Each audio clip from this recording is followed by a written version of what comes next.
So, a very good afternoon, all of you. On the behalf of Government Nehru PG College, Ashoknagar, Madhya Pradesh, I, Priyanka Lahiri, Assistant Professor Commerce, welcome all the academicians and students in this one-day national webinar on New Education Policy 2020 and Upliftment to Entrepreneurial Development, which is organized by Department of Commerce, sponsored by IQAC, in collaboration with World Bank project of MPHEQIP under Academic Excellence Initiative.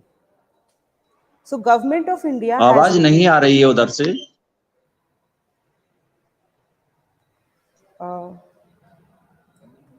Government of India has replaced 34-year-old National Policy on Education with the National Education Policy 2020. The foundational principle of NEP 2020 are access, equity, equality, affordability, and accountability. The NEP 2020, no doubt, takes a leap forward by one hand providing to make sweeping reforms in education and research. On the other hand, it aims to create new possibilities for lifelong learning. Besides making it industry-oriented with emphasis on entrepreneurship. Today, in this webinar on this very emerging topic, we will be able to understand the role of NEP in upliftment of entrepreneurial development from our eminent guest speakers. Now, I would like to invite the principal of the college, Dr. A.S. Leharia, sir, for his guiding words. Sir.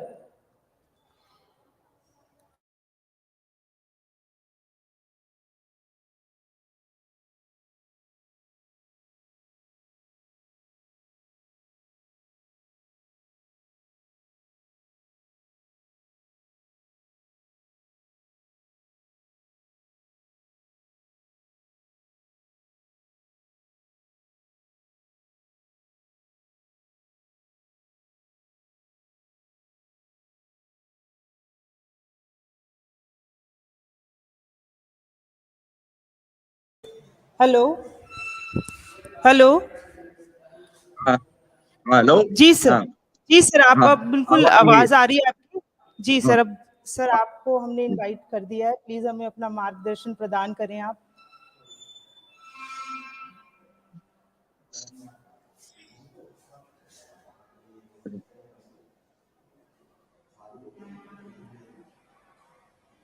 आज की हमारी राष्ट्रीय शिक्षा नीति 2020 पर आयोजित एक दिवसीय वेबिनार में हमारे मुख्य वक्ता doctor Anil Kumar Singh, principal government college Gormi Bhind, और Mrs Nidhi Khanna, assistant professor Kashi Naresh government PG college Gyanpur Bhadohi Uttar Pradesh, और doctor Rupesh Pallav, assistant professor government arts and commerce college Majhauli Sidhi Madhya Pradesh. इन सभी का हमारी महाविद्यालय की ओर से बहुत बहुत स्वागत और आपका अभिनंदन कि आपने हमारे महाविद्यालय के एक दिवसीय राष्ट्रीय वेबिनार में समय दिया, और हमारे जितने भी इस वेबिनार से जुड़े हुए सहभागी हैं, हमारे विद्यार्थी हैं, और अन्य सभी आपके ज्ञान से, आपके द्वारा दी गई जानकारी से लाभान्वित होंगे और निश्चित ही अपने भविष्य में इसका उपयोग करेंगे। तो मैं आप सभी का महाविद्यालय परिवार की ओर से आयोजित कॉमर्स, विशेषकर कॉमर्स डिपार्टमेंट के लिए हम बधाई देते हैं कि उन्होंने अरेंज करके हमारे विद्यार्थियों के लिए ये सेमिनार आयोजित किया है। इसके लिए सभी को बहुत बहुत धन्यवाद। Thank you Priyanka. Thank you sir आपके मार्गदर्शन के लिए। अब मैं हमारे विभाग के विभाग अध्यक्ष डॉक्टर पीके सुराना सर को सादर आमंत्रित करती हूँ।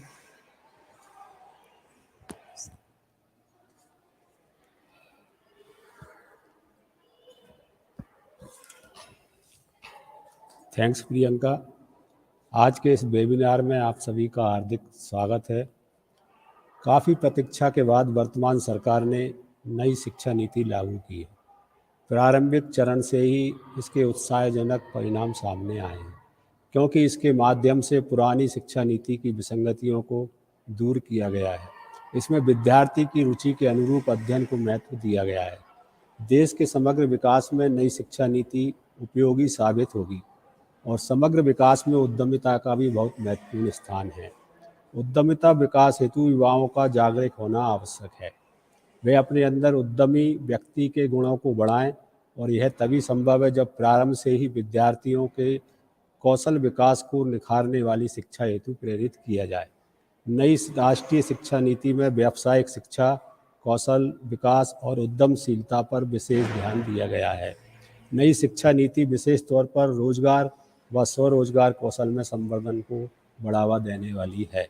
मुझे पूर्ण विश्वास है आज हमारे विशेषज्ञों द्वारा दिया गया उद्बोधन आप सभी के लिए, हम सभी के लिए उपयोगी साबित होगा। थैंक यू, धन्यवाद।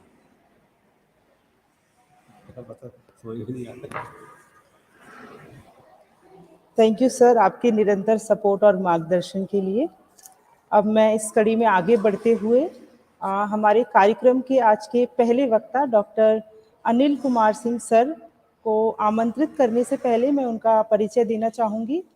Dr. Anil Kumar Singh sir is an alumni of IIM Ahmedabad and Indore. He carries with himself almost 20 years of experience that expose him to academicians as well as industry. He is presently posted as an assistant professor and in charge principal of Government College Gormi, Bhind. Besides holding a doctorate degree in management, he has passed UGC exam in 3 subjects: management, HR, and commerce. He has also published more than 15 research papers, articles in various national and international journals. Such a dynamic profile he has. I'm sure that all of us will be benefited by his session. Now I invite Sir to please give his lectures. Sir. Thank you Priyanka ma'am for a wonderful introduction of mine and मेरे लिए भी बड़ा सौभाग्य का विषय है कि मैं आपके महाविद्यालय के द्वारा इस आयोजित प्रोग्राम में एज अ की नोट स्पीकर हूँ और बहुत ही इंटरेस्टिंग टॉपिक पर। तो सबसे पहले मैं तो principal professor as Lahariya sir का, आपका और आपके साथ में जो भी टीम संलग्न रही है इस प्रोग्राम को ऑर्गेनाइज करने के लिए, उनका बहुत बहुत धन्यवाद देता हूँ। And I welcome my co-speakers also, Dr. Pallav and Nidhi Khana ma'am. पिछले कुछ समय में स्पेशली हम academicians, ma'am just a moment, मैं उसको प्रेजेंट कर रहा हूँ। Can you see that?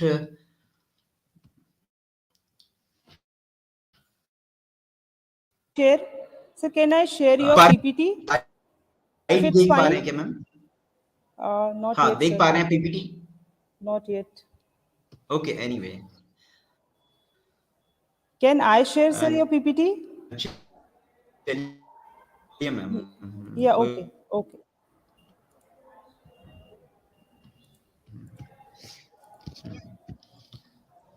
I think now it's visible. हाँ जी. Okay. Okay sir. Okay. ठीक मैम। सो आज हम बहुत ही इंटरेस्टिंग टॉपिक पे, स्पेशली हम लोग जो एकेडमिक्स से जुड़े हुए हैं ना, स्टूडेंट्स हों या टीचर्स हों, न्यू एजुकेशन पॉलिसी के बारे में यहाँ पर डिस्कशन करने के लिए जुड़े हुए हैं। और एक्चुअल में देखा जाए तो I am suppose to speak on this topic for hardly 15 and 25 minutes, but in the past 1.5 years or maybe 2 years हम लोगों ने, सभी लोगों ने कई सारे सेमिनार्स, वेबिनार्स, कॉन्फ्रेंसेस इस टॉपिक के भी माइनर टॉपिक्स पे अटेंड की हुई हैं। So basically it is a very huge area where no one can do justice with in 20 and 25 minutes. लेकिन मेरे जो कुछ विचार हैं इस टॉपिक से रिलेटेड, मैं उनको बहुत कंसाइज वे में रखने की कोशिश करूंगा। So let's start with first slide of mine. ये देख पा रहे हैं madam, basic features? Hello? Yes, sir. Yes, sir. Please okay continue. Okay. जैसा आप सभी लोग जानते हैं कि हमारी जो प्रीवियस एजुकेशन पॉलिसी थी उसमें 10+2 एक स्टैंडर्ड सा फॉर्मेट हुआ करता था ना। 10 साल का हमारे यहाँ हाई स्कूल तक की एजुकेशन हुआ करती थी, एंड +2 उसके बाद में हम लोग कॉलेज लेवल पे ग्रेजुएट किए जाते थे। अब इसको थोड़ा सा परिवर्तित कर दिया गया है 5+3+3+4 के फॉर्म में। 5 इयर्स में बच्चा 3 साल की उम्र में स्कूल में जाएगा प्राइमरी लेवल पे, फिर 3 साल और फिर 3 साल, और इस प्रकार से ये टोटल में जो नंबर ऑफ इयर्स निकल करके आ रहे हैं वो 12 ही होते हैं। लेकिन थोड़ा सा स्ट्रक्चर बदल गया है ना। हम पहली बार जो बोर्ड फेस करते थे 10th और 12th में, वो थोड़ा सा डिफरेंस है। एनीवे, ये सारी की सारी चीजें बड़ी माइनर सी हैं और शायद सभी लोग बहुत कुछ इनके बारे में पढ़ चुके होंगे। रियल जो चेंजेस आना है उसमें हम फोकस ऑन क्वालिटी, सेकंड जो मेरा एरिया है, तो मैं इस पे थोड़ा सा आपको ये कहूंगा कि एजुकेशन, एक फॉर्मल एजुकेशन को एक्वायर करना हमारे यहाँ सब कुछ हुआ करता था। क्वालिटी ऑफ एजुकेशन पे थोड़ा सा फोकस कम था। अब आप लोग कहेंगे कि क्वालिटी ऑफ एजुकेशन का क्या मतलब निकल कर के आ रहा है? भाई पहले भी तो बच्चे अच्छे से पढ़ाई किया करते थे स्कूल्स में और अच्छा परसेंटेज लेकर के आते थे। बल्कि देखा जाए तो पहले जो परसेंटेज आते थे बच्चों के, आज से 25, 30, 40 साल पहले, और आज जो परसेंटेज बनते हैं उनमें भी काफी इंप्रूवमेंट आ गया है। तो क्या we have really qualitatively improved on this parameter? तो एक्चुअल में वो एंगल नहीं है। बात आती है कि हमारा जो एजुकेशन का बेसिक पर्पस होता है वो होता है किसी सोसाइटी में जो बच्चे हैं उनको एक फॉर्मल एजुकेशन इस प्रकार की दें कि वो आने वाले समय में राष्ट्र के निर्माण में भी सहयोग दे सकें और अपनी जीवन यापन भी, यानी they can earn livelihood for themselves and they can contribute in the nation building. तो ये दो इंपॉर्टेंट पैरामीटर्स हैं, और इन दोनों पैरामीटर्स पे देखा जाए तो हमारी जो एजुकेशन सिस्टम रहा है अभी तक उसका बहुत इंप्रेसिव सा रिकॉर्ड नहीं रहा है। you should not be surprised to know this कि हमारे यहाँ लिटरेसी रेट इतने हाई होते जा रहे हैं पिछले कुछ समय में। इनिशियली इट वाज कम, बहुत कम हुआ करता था, लेकिन आज के डेट में तो हमारे यहाँ लिटरेसी रेट 100% तो नहीं, लेकिन फिर भी 60 टू लेकर के 75% के बीच में ज्यादातर स्टेट्स के लिटरेसी रेट आ गए हैं। लेकिन सरप्राइजिंग फैक्ट ये है कि इतने लिटरेसी रेट बढ़ने के बाद में भी वहाँ का जो स्टूडेंट्स हैं और उनसे जो एक्सपेक्टेड होता है उनके क्लास के हिसाब से, उसके हिसाब से उनकी जानकारी बहुत पुअर होती है। चलिए हम थोड़ा सा और आगे बढ़ जाते हैं इस बात पे, और हम आते हैं कॉलेज लेवल की एजुकेशन के बारे में। तो कॉलेज लेवल पे आ पाना ही देखा जाए किसी डेवलप कंट्री के हिसाब से हम यदि बताएं, बात करें तो बहुत इंपॉर्टेंट सी चीज होती है कि बच्चे कॉलेज लेवल पे आ रहे हैं। मतलब स्कूलिंग तो क्या होता है, बेसिक टाइप की एजुकेशन है। Everybody has to acquire this much of the education to live life in a decent way. But if someone is going to the college, suddenly the expectations become very high. ऐसा लगता है कि now if this fellow has done education in college level, तो अब तो ऐसा होगा कि this must be master of this particular topic। लेकिन ऐसा कुछ भी नहीं है। बच्चे लोगों की जानकारी का लेवल बड़ा पुअर होता है जिन सब्जेक्ट्स में वो ग्रेजुएशन कर लेते हैं। थोड़ा सा और आगे बढ़ जाएं तो they acquire professional degree, they acquire professional degree, they become engineers, they become software engineers, they become different kind of engineers। but जब इंडस्ट्री उन्हें एम्प्लॉय करती है तो वो उनके एक्सपेक्टेशंस पे खरे नहीं उतरते। मुझे पर्टिकुलर सर्वे तो याद नहीं है, but it is hardly 3 and 5 years old fact कि हमारे यहाँ जो एम्प्लॉयबिलिटी का जो लेवल हुआ करता था वो हार्डली 20-25% हुआ करता था, बल्कि शायद आज भी कुछ ऐसा ही होगा। यानी हमारे 100 ग्रेजुएट्स निकल रहे हैं, इंजीनियरिंग कॉलेज की बात कर रहा हूं मैं, उनमें से only 25% are worth absorbing by the companies. तो कंपनी के लिए बहुत बड़ा चैलेंज हो गया कि भाई आप लोग कहते हो क्वालिटी एजुकेशन है क्योंकि बच्चों के मार्क्स शीट पे बहुत अच्छे अच्छे मार्क्स दिख रहे हैं, लेकिन एक्चुअल में रियलिटी तो कुछ और है। हमें तो लग रहा है ये जॉब देने लायक ही नहीं है। तो हमें इस नई एजुकेशन पॉलिसी में फोकस ऑन क्वालिटी लाना पड़ेगा। तो फोकस ऑन क्वालिटी का मतलब ये होगा कि यदि बच्चा किसी सब्जेक्ट में ठीक ठीक मार्क्स लेकर के पास हुआ है तो डेफिनेटली उस सब्जेक्ट से रिलेटेड जॉब को वो इफिशिएंसी के साथ में कर पाएगा। तीसरा एक टॉपिक है लैंग्वेज फॉर्मूला, इस पे बहुत ज्यादा नहीं कहना चाहूंगा मैं। नॉर्मली हमारा जो कंट्री है वो देखा जाए तो इट इज बेसिकली जिसको बोलते हैं ना कि यूनिटी इन डाइवर्सिटी, है ना। तो बहुत सारी भाषा हैं, बहुत सारे रीजन्स हैं, बहुत सारे रिलीजन, बहुत सारा कल्चर, तो सब कुछ डिफरेंट सा है।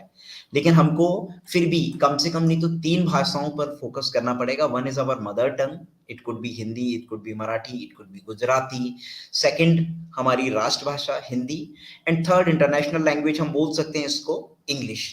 तो ये 3 चीजें बेसिकली इस एजुकेशन पॉलिसी में जो हमारे एलिमेंट्स होंगे, स्टूडेंट्स होंगे, उनके व्यक्तित्व को अच्छे से निखार पाने में बहुत इंपॉर्टेंट रोल प्ले करेंगे। वो किस प्रकार से करेंगे? देखिए, मदर टंग में हम प्राइमरी लेवल तक की एजुकेशन देंगे तो क्या होता है, बच्चा शुरू से तो यदि कोई नॉन हिंदी स्टेट का बच्चा है तो वो हिंदी भी नहीं समझता है, सच तो ये है। तो मदर टंग में उसको यदि सिखाया जाएगा तो वो बेसिक कॉन्सेप्ट्स को बड़े जल्दी ग्रेस्प कर पाएगा। और कई सारी स्टडीज के बाद में ये समझ में आया है इंटरनेशनल लेवल पे कि यदि बच्चे को इनिशियल एजुकेशन उसकी मदर टंग में दी जाए तो वो बड़ा बेहतर होता है। So mother tongue is very important, but now we have to keep the country united, we have to keep the image of our country high, and we need to project ourselves one country. तो second बात ये आती है, one country, then what is the language? तो definitely उस बच्चे को हिंदी भी आना चाहिए। और हिंदी के कारण से क्या होगा, चाहे वो तमिल से हो, चाहे वो गुजरात से हो, चाहे वो महाराष्ट्र से हो, चाहे वो मध्य प्रदेश से हो, कोई कॉमन प्लेटफॉर्म हो सकता है जिसपे वो आपस में कन्वर्स कर सकता है, बातचीत कर सकता है, आइडियाज का आदान प्रदान कर सकता है। थर्ड आती है लैंग्वेज इंग्लिश। नेचुरल है कि अब ग्लोबल हो गई है दुनिया सारी की सारी, अब ऐसा नहीं है कि हम यहाँ पर एजुकेशन ले रहे हैं तो जॉब भी यही करने वाले हैं। We may acquire education in India but we might be doing a wonderful job in US. Then what we would be doing in US if we do not know English? So definitely the third language is very important. So our education policy has emphasized this 3 language formula. एक और important जो चीज है, technology का education में ज्यादा से ज्यादा यूज, वो हम देख रहे हैं आज की डेट में, है ना। खासतौर से पिछले कुछ समय में, कोरोना के समय में हमने देखा कि हमारा ऑनलाइन मीडिया एक बहुत इंपॉर्टेंट मीडिया बन गया जिसके थ्रू हम अपने एजुकेशन सिस्टम को थोड़ा बहुत चला पाए। अदरवाइज तो देखा जाए तो पिछले 2 साल का ऐसा गैप था जहां एजुकेशन तो भूल ही जाएगा, because it was all about survival, है ना। Everybody was needing to save their family members life and their own life, तो education has become secondary. But लेकिन ऑनलाइन के कारण से क्या हुआ, हमने चलाया। अब जब हमने एक एक्सपेरिमेंट करके देख लिया तो शायद ऐसा लगता है कि इसको हम रिटेन करें। और रिटेन करने का मतलब ये है कि हमारे यहाँ जो स्कूल्स हैं, जो प्राइवेट स्कूल्स हैं, वो बहुत अच्छी सी स्मार्ट क्लासेस वगैरह के लिए जाने जाते हैं। तो क्या हम ये सब चीजें गवर्नमेंट स्कूल्स और कॉलेजेस में नहीं ला सकते? तो कहीं ना कहीं टेक्नोलॉजी को यूज करें, and if we have got the smart classes तो हम अपने मोबाइल से जो इन्फॉर्मेशन निकालने की कोशिश करते हैं या कोई पिक्चराइजेशन या कोई टॉपिक दिखाने की कोशिश करते हैं, उसकी आवश्यकता नहीं होगी। स्मार्ट क्लास में आप सीधे से गूगल में जाएंगे, सर्च करेंगे विकिपीडिया या कहीं से भी, या यूट्यूब में, तो आप डायरेक्टली वो लेक्चर या जो इम्पोर्टेंट टॉपिक है, जो बड़ा इंपॉर्टेंट है उस समय बच्चों को बताना है, वो आप वहीं के वहीं बता पाएंगे, न कि आपको बुक्स में ढूंढना पड़ेगा। तो ये टेक्नोलॉजी का एक अच्छा यूज हो सकता है एजुकेशन में। I am moving my slide.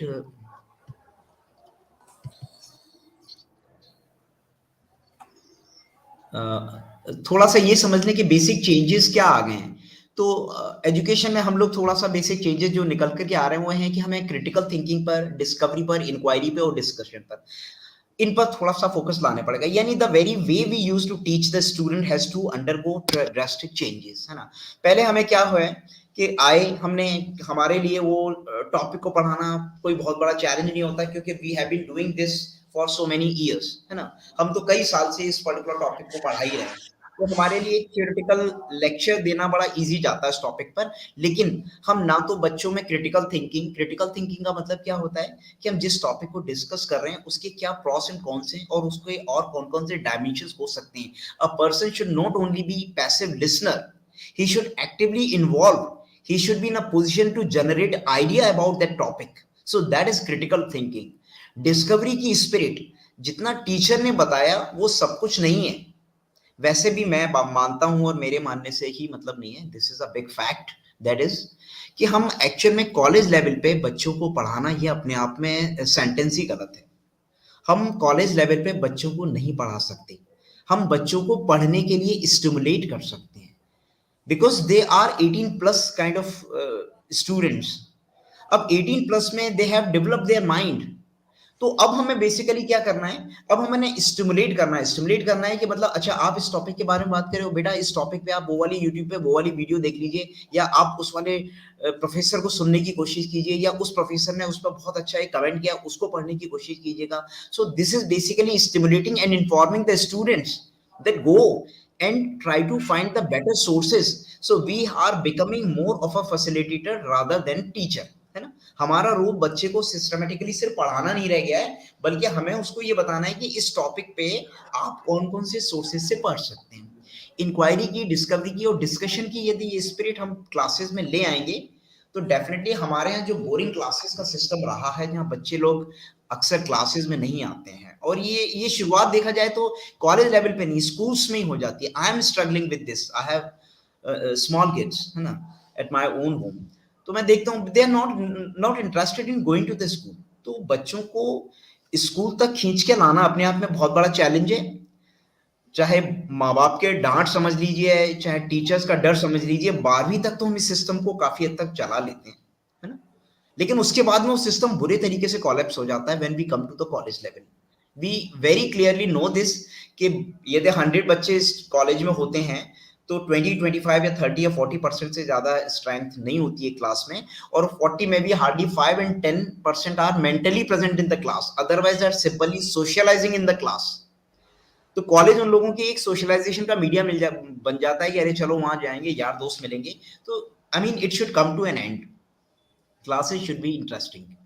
Second इसमें जो है थोड़ा सा कि एकेडमिक बैंक ऑफ क्रेडिट, ये नई एजुकेशन पॉलिसी बेसिकली एक नया कॉन्सेप्ट लेकर के आई है कि जैसे कि आप थियोरेटिकली क्लासेस को पढ़ते हैं, उसके बाद में एग्जामिनेशन देते हैं, you get marks and you are promoted to the next class. ये ठीक है कि टीचर ने पढ़ाया, आपने एग्जामिनेशन दिया, लेकिन इसके अलावा भी हमारा जो यूजीसी का पोर्टल है और बहुत सारे आईआईटीज और आईएम वगैरह इनके भी पोर्टल्स हैं, बहुत सारे वीडियोस हैं एजुकेशनल, और वो क्रेडिट बेस्ड होते हैं जैसा कि हमारे नए एजुकेशन सिस्टम में आया है।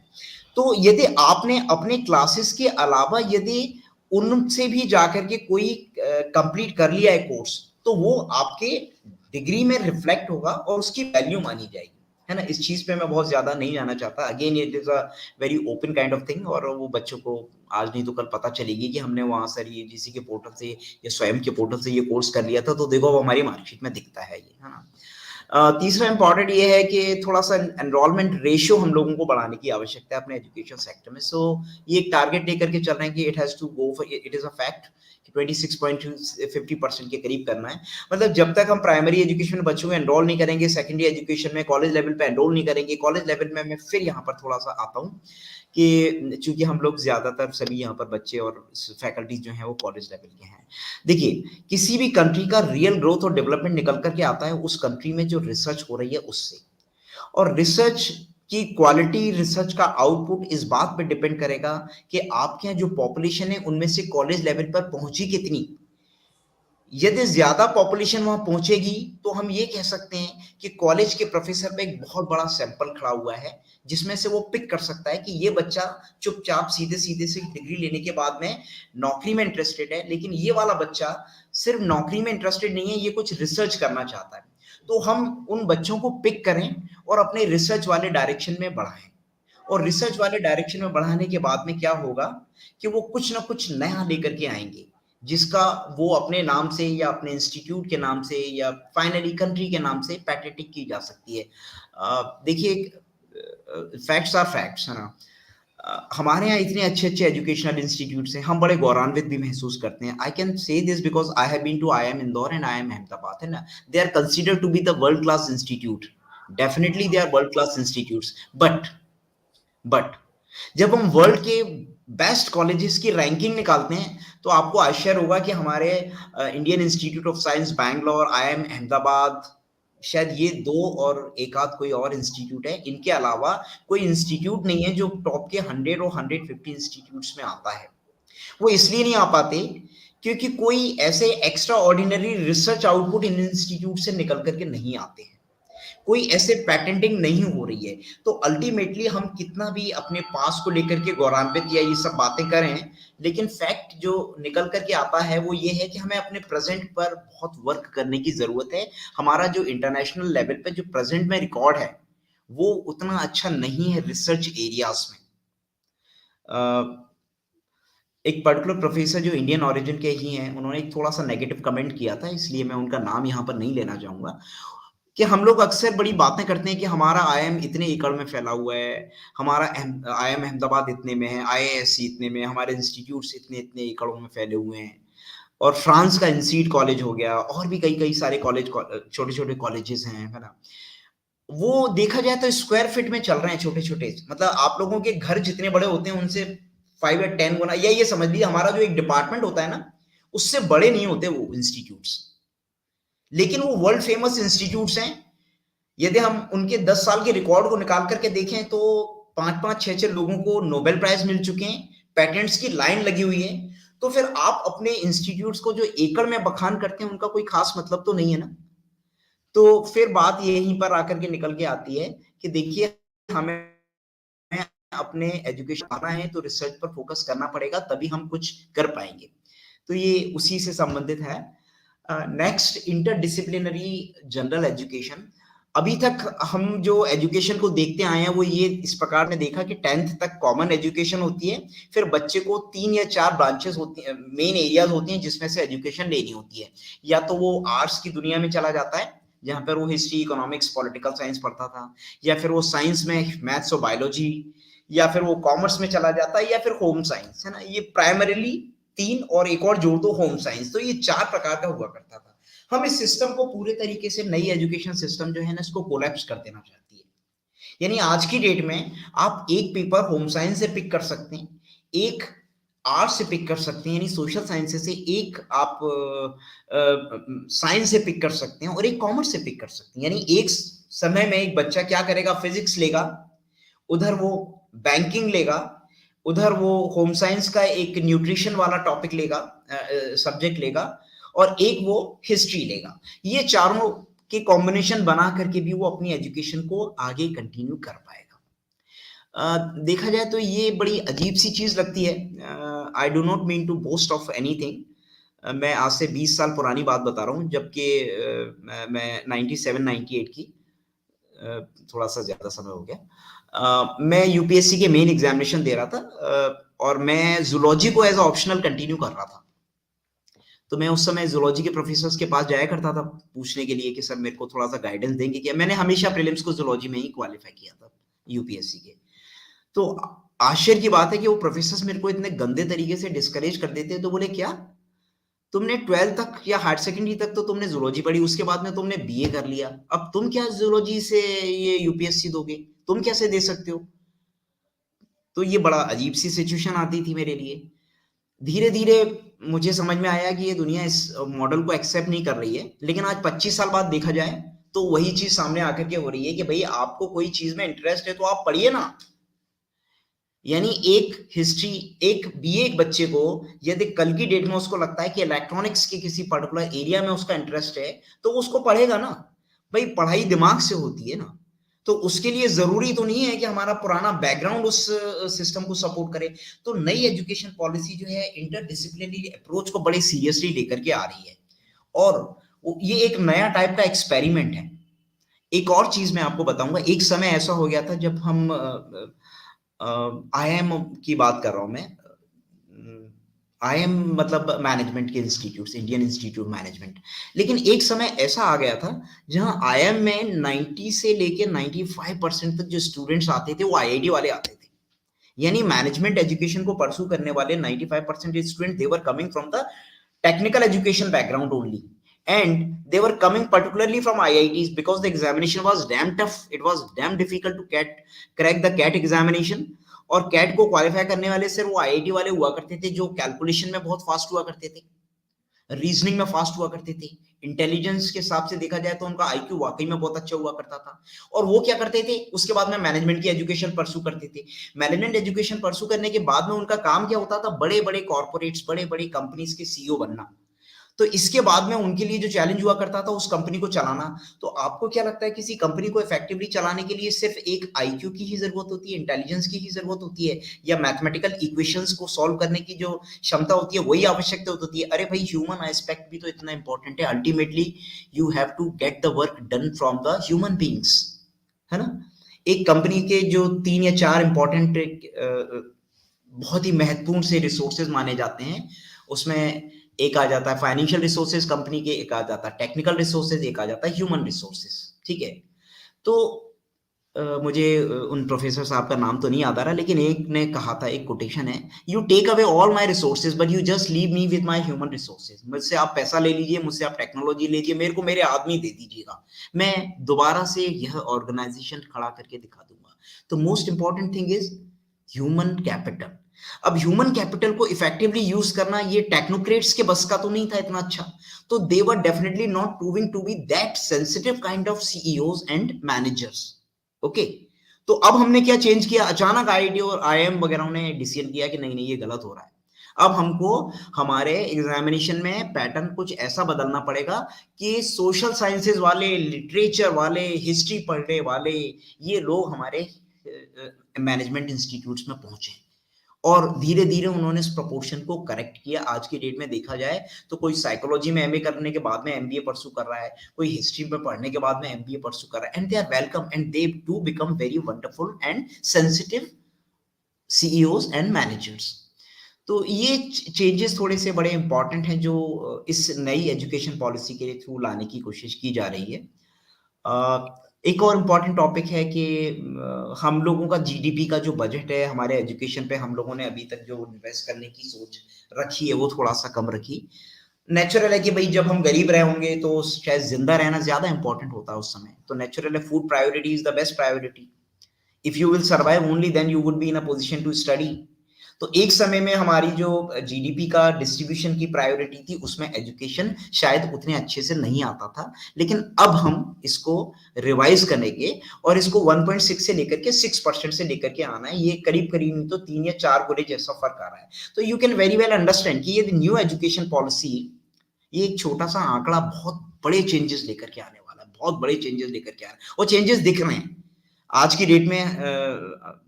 आप लोग जानते हैं मैंने आप लोगों के साथ में ही ज्वाइन किया है पिछले कुछ समय में, जो नए नए कॉलेजेस छोटे छोटे प्लेसेस में खुल रहे हैं उनकी बिल्डिंग्स देख लीजिए, उनके इंफ्रास्ट्रक्चर को देख लीजिए आप, वो फर्क समझ में आ रहा है हमको कि धीरे धीरे देखा जाए तो छोटे कॉलेजेस या छोटे प्लेसेस के कॉलेजेस जो होंगे वहां पे स्मार्ट क्लासेस होंगी, है ना, वहां पे प्रोजेक्टर्स लगे होंगे, उनके बिल्डिंग इंफ्रास्ट्रक्चर अच्छे होंगे। और जब इतना सब कुछ एनवायरमेंट होगा तो नेचुरल है वहां के बच्चे भी, उनके लिए लग्जरी से कम तो नहीं है, उनके बच्चे भी definitely all these things would be in a position to attract the students to come to the classes, spend some time in the college, and when they will be spending some time in the college definitely they will learn something.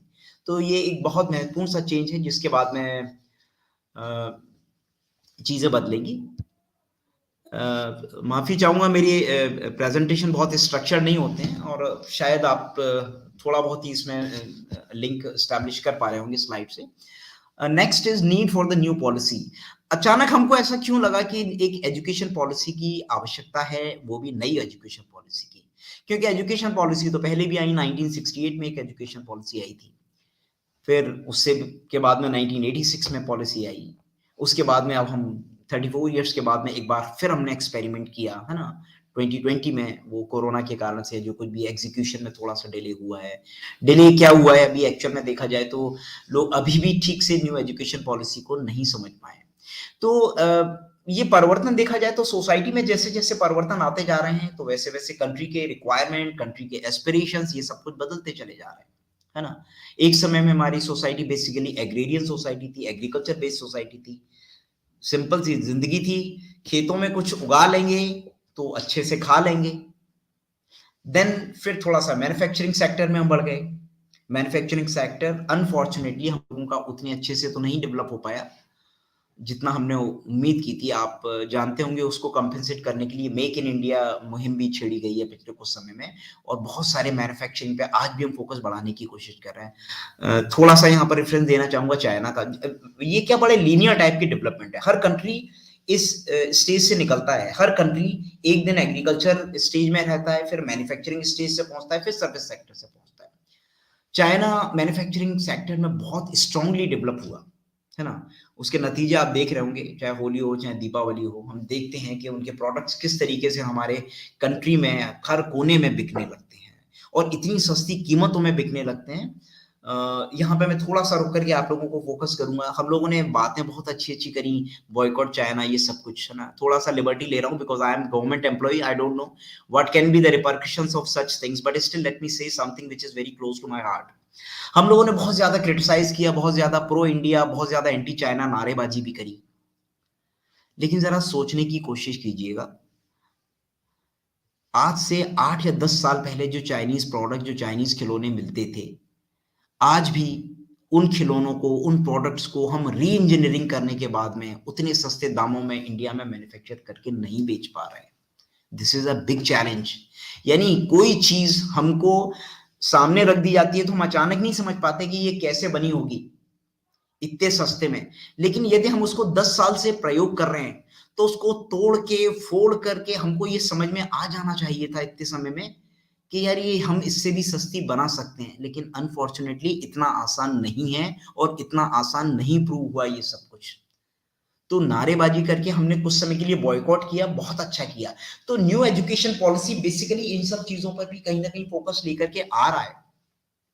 आप लोगों के जो curriculum में apprenticeship, internship, project, ये सब कुछ जोड़े जा रहे हैं, तो वो बेसिकली आपको थ्योरी से थोड़ा सा दूर और प्रैक्टिकल रियलिटी के पास लाने के लिए किया जा रहा है। तो फिर वो सोसाइटी थोड़ी सी सर्विस सोसाइटी में भी कन्वर्ट हुई है। आज की डेट में हमारी सॉफ्टवेयर इंडस्ट्री देखा जाए तो किसी भी कंट्री की सॉफ्टवेयर इंडस्ट्री से कम नहीं है।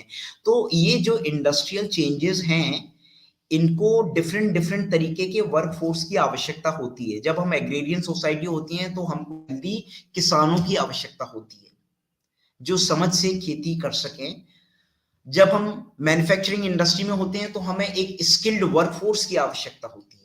जब हम सर्विस सेक्टर में होते हैं तो हमें एक इनोवेटिव माइंड की आवश्यकता होती है। सॉफ्टवेयर इंडस्ट्री बेसिकली क्या है? जो जितने अच्छे सॉफ्टवेयर बना लेगा, यानी जो जितना अच्छा, यहाँ पे थोड़ा सा रुक करके बोलूंगा, एग्रीरियन सोसाइटी तो कोई ऑर्गेनाइज सोसाइटी होती नहीं है, लेकिन मैन्युफैक्चरिंग सोसाइटी और सर्विस सेक्टर, ये दो ऑर्गेनाइज सेक्टर होते हैं। मैन्युफैक्चरिंग सेक्टर जो होता है उनके ऑफिस का कल्चर, और सर्विस सेक्टर जो है उनके ऑफिस के कल्चर में मैं आपको फर्क बताता हूँ। मैन्युफैक्चरिंग सेक्टर में क्या होता है, 10 बजे हॉर्न बजता है, every worker is suppose to report on time, और उसके बाद में उसको इस मशीन पे इतनी देर काम करना है, इस पे कितनी काम करना है, इस पे इतना काम करना है। एक साइंटिफिक थ्योरी है एफडब्ल्यू टेलर की, बड़ी साइंटिफिक और मैकेनिकल अप्रोच है वो। तो ये हमारा मैन्युफैक्चरिंग का वर्क कल्चर होता है। सर्विस इंडस्ट्री में मैं सबसे इवॉल्व इंडस्ट्री की बात कर रहा हूँ। सर्विस सेक्टर में वैसे टेलीकम्युनिकेशन भी आता है, रेलवे भी आता है, बहुत कुछ आता है। मैं बात कर रहा हूँ सॉफ्टवेयर इंडस्ट्री की, है ना, जो सबसे उस हिरार्की में सबसे ऊपर आपको नजर आएगी। तो वहां पर वर्क कल्चर कैसा होता है? वहां बरमूडा पहन करके लोग ऑफिस जाते हैं, है ना। वहां कह लीजिए वर्क फ्रॉम होम कल्चर कितने प्यार से चल रहा है, आप देख रहे हैं सॉफ्टवेयर इंडस्ट्री आज तक चला रही है। वहां पर किसी का बर्थडे होता है तो ऑफिस में ऐसे सेलिब्रेट करते हैं कि अरे आज तो मतलब work hard but party harder, यानी आज काम अच्छे से सीरियसली करो लेकिन मस्ती और भी ज्यादा सीरियसली करनी है। तो आप लोग समझ सकते हैं वो किस प्रकार का कल्चर है। तो people are basically passionately following their dreams in the service industry and earning huge amount. You cannot match their salary in the manufacturing and any other sector. तो ये डिफरेंट डिफरेंट सेट है ना, जो इनमें different different work force की आवश्यकता है। तो हमें अब सर्विस इंडस्ट्री है जो हमारे जीडीपी पे भी बहुत ज्यादा कंट्रीब्यूट करती है, तो अब हमें उसके हिसाब से वर्क फोर्स चाहिए। तो हमारी न्यू एजुकेशन पॉलिसी जो है वो फोकस कर रही है कि हमें अपने बदलती नीड के हिसाब से वर्क फोर्स को डेवलप करना है। तो अब हमारा पास आने वाले समय में वैसा वर्क फोर्स ये नई एजुकेशन पॉलिसी ही शायद दिला पाएगी। Okay, to keep pace with the new world order and giving up the old mindset. इस पे मैं थोड़ा सा एलैबोरेट करूंगा। अक्सर हम लोगों के यहाँ पे भी मैं थोड़ा सा इंडियन सिस्टम जो है उसका थोड़ा सा क्रिटिसाइज करता हूँ। Few may agree with me, few may not agree with me, whatever I have to say regarding this. अक्सर आप लोगों ने एक कहावत सुनी होगी, बच्चा नहीं पढ़ता तो हम क्या बोलते हैं, क्या करेगा, पढ़ेगा लिखेगा तो क्या घास खोदेगा क्या? उसके दिमाग में इतना टेंशन भर दिया जाता है घास खोदेगा, और सबको समझ में आ जाता है कि घास खोदना एक बहुत घटिया काम है। मैं बात करना चाहता हूँ घास खोदना, जूतों पे पॉलिश करना, है ना? सड़कों पे झाड़ू लगाना। मुझे लगता है कि शायद ये one of the best profession के तरीके से डेवलप होने चाहिए। And a cleaner on the road, a grass cutter, a plumber, a electrician should have as much respect as a professor, as a doctor, a governor gets. As simple as that. Are you getting my point? मैं ये कहना चाह रहा हूं कि हमारे mindset से हमको ये थोड़ा सा टैबू हटाना चाहिए कि हर व्यक्ति पढ़ लिख करके प्रोफेसर बन जाएगा, हर व्यक्ति पढ़ लिख करके आईआईटी में घुस जाएगा, हर व्यक्ति पढ़ लिख करके यूपीएससी की, बताइए ना, कितनी सारी यूपीएससी की कोचिंग चल रही है ना? कितने आईएएस बनने हैं, कितने प्रोफेसर बनने हैं, कितने आईआईटी में लोग जाने हैं। उतनी अच्छी कोचिंग है, प्लम्बर बनाने की तो नहीं चल रही। हमारी आईटीआई में तो नॉट एवरीबडी इज इंटरेस्टेड, है ना? क्यों नहीं बन रही? ये हमें सोचना पड़ेगा, हमें माइंडसेट बदलना पड़ेगा। हमें ये छोटे-छोटे से जो छोटे-छोटे से काम धंधे हैं, इनके इनके प्रति अपनी सोच बदलनी पड़ेगी और इनमें इन्वॉल्व लोगों को थोड़ा-सा रिस्पेक्ट के साथ में और इनको एक सीरियस प्रोफेशन के रूप में डेवलप करने का प्लान करना पड़ेगा, क्योंकि अल्टीमेटली काम यही लोग आने वाले हैं। तो ये वाली चीज़ को यदि हम कर पाएँगे, तो ये न्यू एजुकेशन पॉलिसी में ये जो थोड़ा-सा आप अभी ठीक से लोग नहीं समझ पा रहे हैं, और सच तो ये न्यू एजुकेशन पॉलिसी के जो रियल रिज़ल्ट्स आएँगे, वो 10 और 15 साल बाद आना शुरू होंगे, है ना? अभी तो बहुत बड़ा चैलेंज है कि हम थ्योरेटिकल माइंडसेट से पढ़ने-पढ़ाने वाले लोग हैं, अचानक हम प्रैक्टिकल सी दुनिया में कैसे जाएँगे, कैसे करेंगे? तो ये बहुत बड़ा चैलेंज है। लेकिन न्यू एजुकेशन पॉलिसी बेसिकली इन बातों को अच्छे सीरियस तरीके से ले रही है। और यहीं पे थोड़ा-सा ये भी बता दूँ, few of my friends are based in different countries and they keep on talking a lot about those countries, though they are people of the Indian origin. Few have acquired citizenship there, few are still on a 2 and 3 year visa there. तो वो मुझे अक्सर बताते रहते कि मैं खासतौर से यूएस और थोड़े से इन डेवलप्ड कंट्रीज़ की बात कर रहा हूँ कि वहाँ पर जैसे किसी का कोई मित्र था, वो डेंटिस्ट था। वो डेंटिस्ट था, ही वाज़ डूइंग रीज़नेबली फाइन। उसके बाद में वो ड्राइवर बन गया, ट्रक ड्राइवर बन गया। Can you think this in India? आपने कभी देखा है कि मैं आज प्रोफेसर हूँ मुश्किल से, तो मैं असिस्टेंट हूँ, तो मैं एसोसिएट बनना चाहूंगा, मैं डीन बनना चाहूंगा, मैं वाइस चांसलर बनना चाहूंगा, मैं यूजीसी का चेयरमैन बनना चाहूंगा? क्या मेरे दिमाग में ऐसा सपना आता है कि यार छोड़ो ये सब कुछ, यार छोड़ो ये सब कुछ, अपन कुछ और छोटा मोटा धंधा पानी करते हैं? ऐसा नहीं होता अपने यहाँ। तो हम बेसिकली अपने पैशन को कभी नहीं फॉलो करते, हम करियर को फॉलो करने की कोशिश करते हैं। तो हमारे यहाँ ऐसा कभी नहीं होगा कि कोई डॉक्टर को लगा कि अरे यार डॉक्टरी में मजा नहीं आ रहा, चलो अपन ट्रक ड्राइविंग करते हैं कुछ समय। वो इसलिए ऐसा कर पाया क्योंकि ट्रक ड्राइवर कोई घटिया या गिरा हुआ इंसान नहीं समझा जाता सोसाइटी में, है ना? और डॉक्टर हो तो रेस्पेक्टेबल हो, मतलब doctor is a respectable person, but it doesn't mean grass cutter is not a respectable person. तो ये माइंडसेट थोड़ा सा बदलेगा इस न्यू एजुकेशन पॉलिसी में आने के बाद में, and I'm sure things will go in the right direction. The next is a suggestion front. Priyanka ma'am, are you able to listen me? Hello.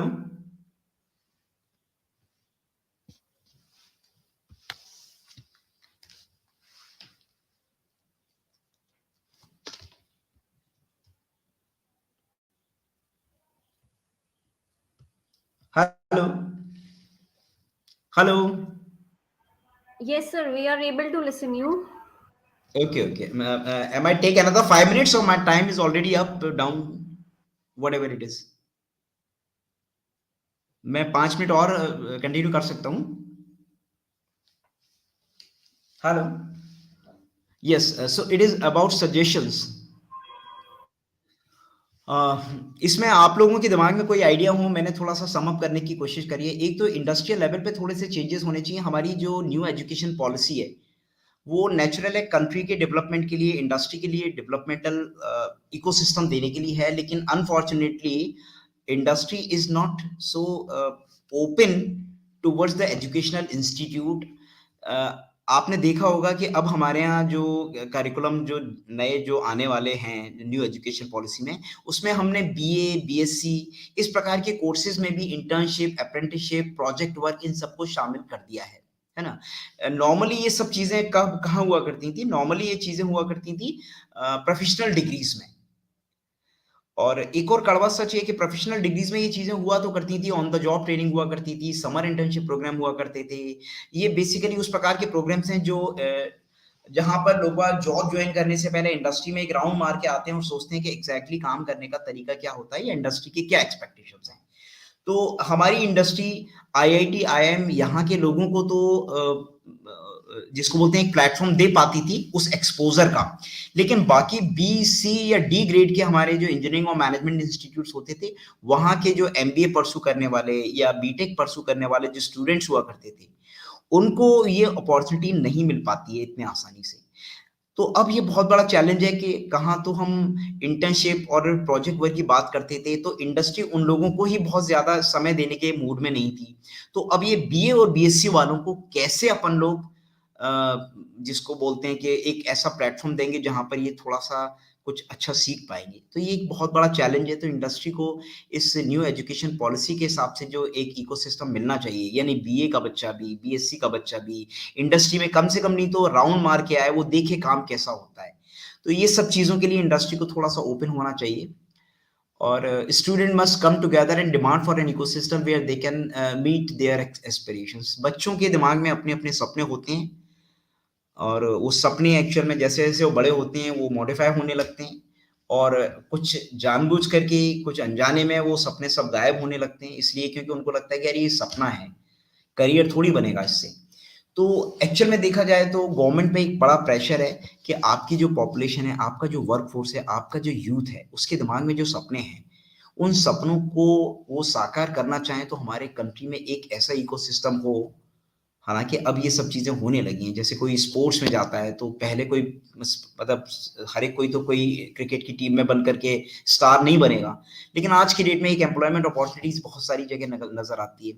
इसी प्रकार से कोई म्यूजिक में जाना चाहता है कुछ, तो एक ऐसा इकोसिस्टम बने जहां पर उनके कुछ जो भी उनके सपने हैं, उस सपने के साथ में वो अपनी जिंदगी को काट पाए, ऐसा इकोसिस्टम बने। ये गवर्नमेंट पर थोड़ा सा प्रेशर बच्चों के डिफरेंट डिफरेंट फोरम के थ्रू निकल करके आना चाहिए। और आप लोगों के दिमाग में कोई सुझाव या डिस्कशन और anything that you want to discuss with me, I may not be have a ready made answer to your query, but still we can discuss this out. Priyanka ma'am, anyone from audience?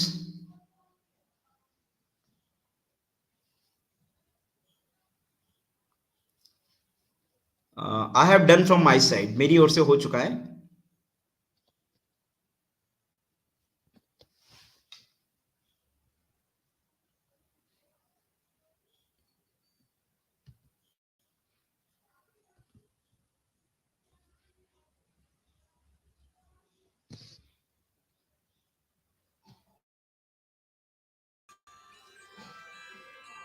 Thank you everyone. Thank you Priyanka ma'am Am I for giving me this wonderful opportunity. Thank you sir, thank you so much. और sir ऐसा लग रहा था कि हम आपकी बातें हैं वो बस सुनते ही जाएं क्योंकि इतना अच्छा प्रेजेंटेशन आपने दिया। और मैं आशा करती हूँ कि यहाँ हमारे साथ जितने लोग जुड़े हुए हैं उन सभी ने आपसे बहुत कुछ सीखा है सर। जिस तरीके से आपने एनईपी और उसके फीचर्स, चेंजेस और उसके नीड के बारे में हमें महत्वपूर्ण जानकारी दी और हमारे साथ सारे जो फैक्ट्स हैं, फाइंडिंग्स जो आपने रिसर्च की होगी इस वेबिनार में प्रेजेंटेशन करने के लिए, वाकई सर बहुत बहुत धन्यवाद सर आपका कि आप हमारे साथ जुड़े। Thank you sir.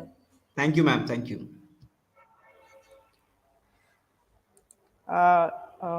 Now I would invite Nidhi Khanna madam, पर उससे पहले मैं उनका परिचय देना चाहूँगी आप सभी को। Madam is a assistant professor in commerce in Uttar Pradesh higher education department. She has a 5 year of research experience and more than 5 research papers published in peer-reviewed referred UGC listed journals and edited books.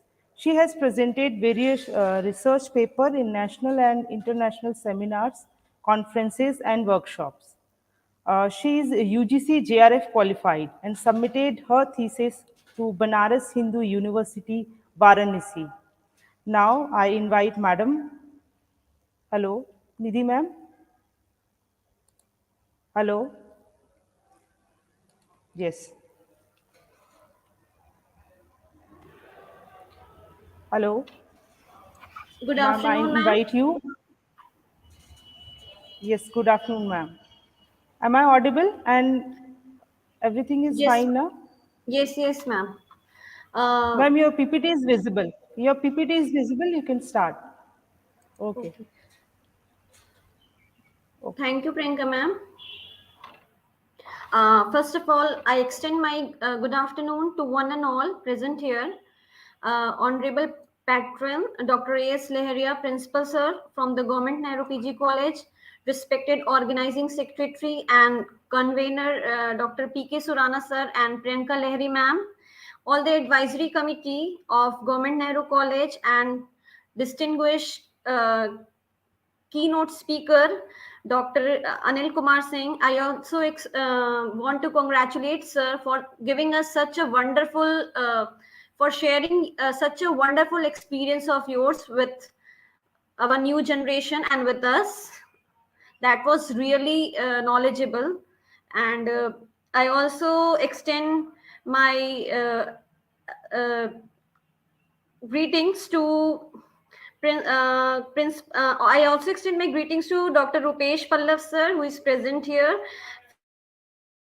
from Government Arts and Commerce College, Majoli CD, and all the students and delegates present over here.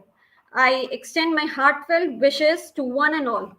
Now, moving to the topic that is a very burning topic, National Education Policy 2020 and upliftment to entrepreneurial development. Basically, entrepreneurs are those who take keen risk for the profit sharing. Though the top, as said, sir has already said that it is very difficult to confine a topic within minutes or hours. And the topic is to upliftment to entrepreneurial development. Now, moving to the topic, we know education in India although will have the highest population of young people in the world over the next decade, and our ability to provide high quality educational opportunities to them will determine the future of the country. Basically, NEP aims to have universal access to quality education. Sir has already defined, we earlier focused on quantity but not on the quality. The NEP also aims to have leadership at global stage where we can represent the nation through our country's rich talents in the forms of uh, brains, brains that are working for the individual, society, country, and the world. Basically, the students, scholars who are doing researches are the rich resources of the nation who are going to represent our country in the nation, society, and for the entire world. We have seen that the pandemic in the past 2 years have called upon the collaborative research that heightens the need for multidisciplinary learning. पिछले 2 सालों में हमने देखा कि Covid की वजह से हर field की एक अपनी डिमांड हुई है, जहां पर रिसर्च करने के लिए अलग अलग फील्ड से अलग अलग विद्वानों की जरूरत पड़ी है, चाहे वो कॉमर्स से हो, मेडिकल की जरूरत थी. If we talk about entrepreneurship, छोटे छोटे उद्यमी जो अपनी पहचान नहीं बना पा रहे थे, जो अपनी जगह नहीं पा रहे थे, एक नेशन वाइड अपनी पहचान बना पाए और छोटे छोटे रोजगार निकल कर आए. The global now for the agenda, we are talking about the agenda. We can see the global education development agenda reflected in goal 4 of the 2030 was to ensure inclusive and equitable quality education and promote lifelong learning opportunities for all by 2030. Some of the key features of national education policy, as sir has already discussed: universalization of education from pre to secondary level with 100% gross enrollment ratio in school education by 2030. The second, this is for the pre-education for the students who are enrolled from pre to secondary. gross enrollment ratio in higher education to be raised to 50% by 2035. And government has targeted to add 3.5 crore seats in higher education. Earlier, we found that there was a separation between academic and non-academic streams, extracurricular and non-curricular activities. So in the NEP 2020, there is no rigid separation. We found that हम अगर कुछ साल पीछे तक चलें तो हम देखते हैं कि जो बच्चा किसी नॉन एकेडमिक फील्ड से आता है, जैसे सर ने डिस्कस किया, सर यूपीएससी का पेपर देने जा रहे थे और सर ने अपनी स्ट्रीम चेंज की, तो he was opposed from many seniors. तो रिजिड सेपरेशन, जब कोई बच्चा डांस की फील्ड से या म्यूजिक की फील्ड से किसी मेन स्ट्रीम में जाना चाहता है, either you can take it arts, commerce or home science or science, whatever. So there was a rigid separation. He or she was not allowed to enter in such a field. So in NEP, there is no rigid separation between academic and non-academic stream, extra and curricular activities, vocational streams. NEP will bring 2 crore out of school children back into the mainstream. Many students have dropped out due to various reasons. Might be they are unable to afford the education or any other reason. The students who have dropped out from this schooling education will be brought back into the mainstream. Now, vocational education to start from class 6 with internship. Vocational education is given as a main subject from class 6 with internship. The education, new education policy 2020, the criteria is 5+3+3+4 schools curriculum with 12 years of schooling and 3 years of preschooling, and teaching up to at least grade 5 in mother tongue regional language.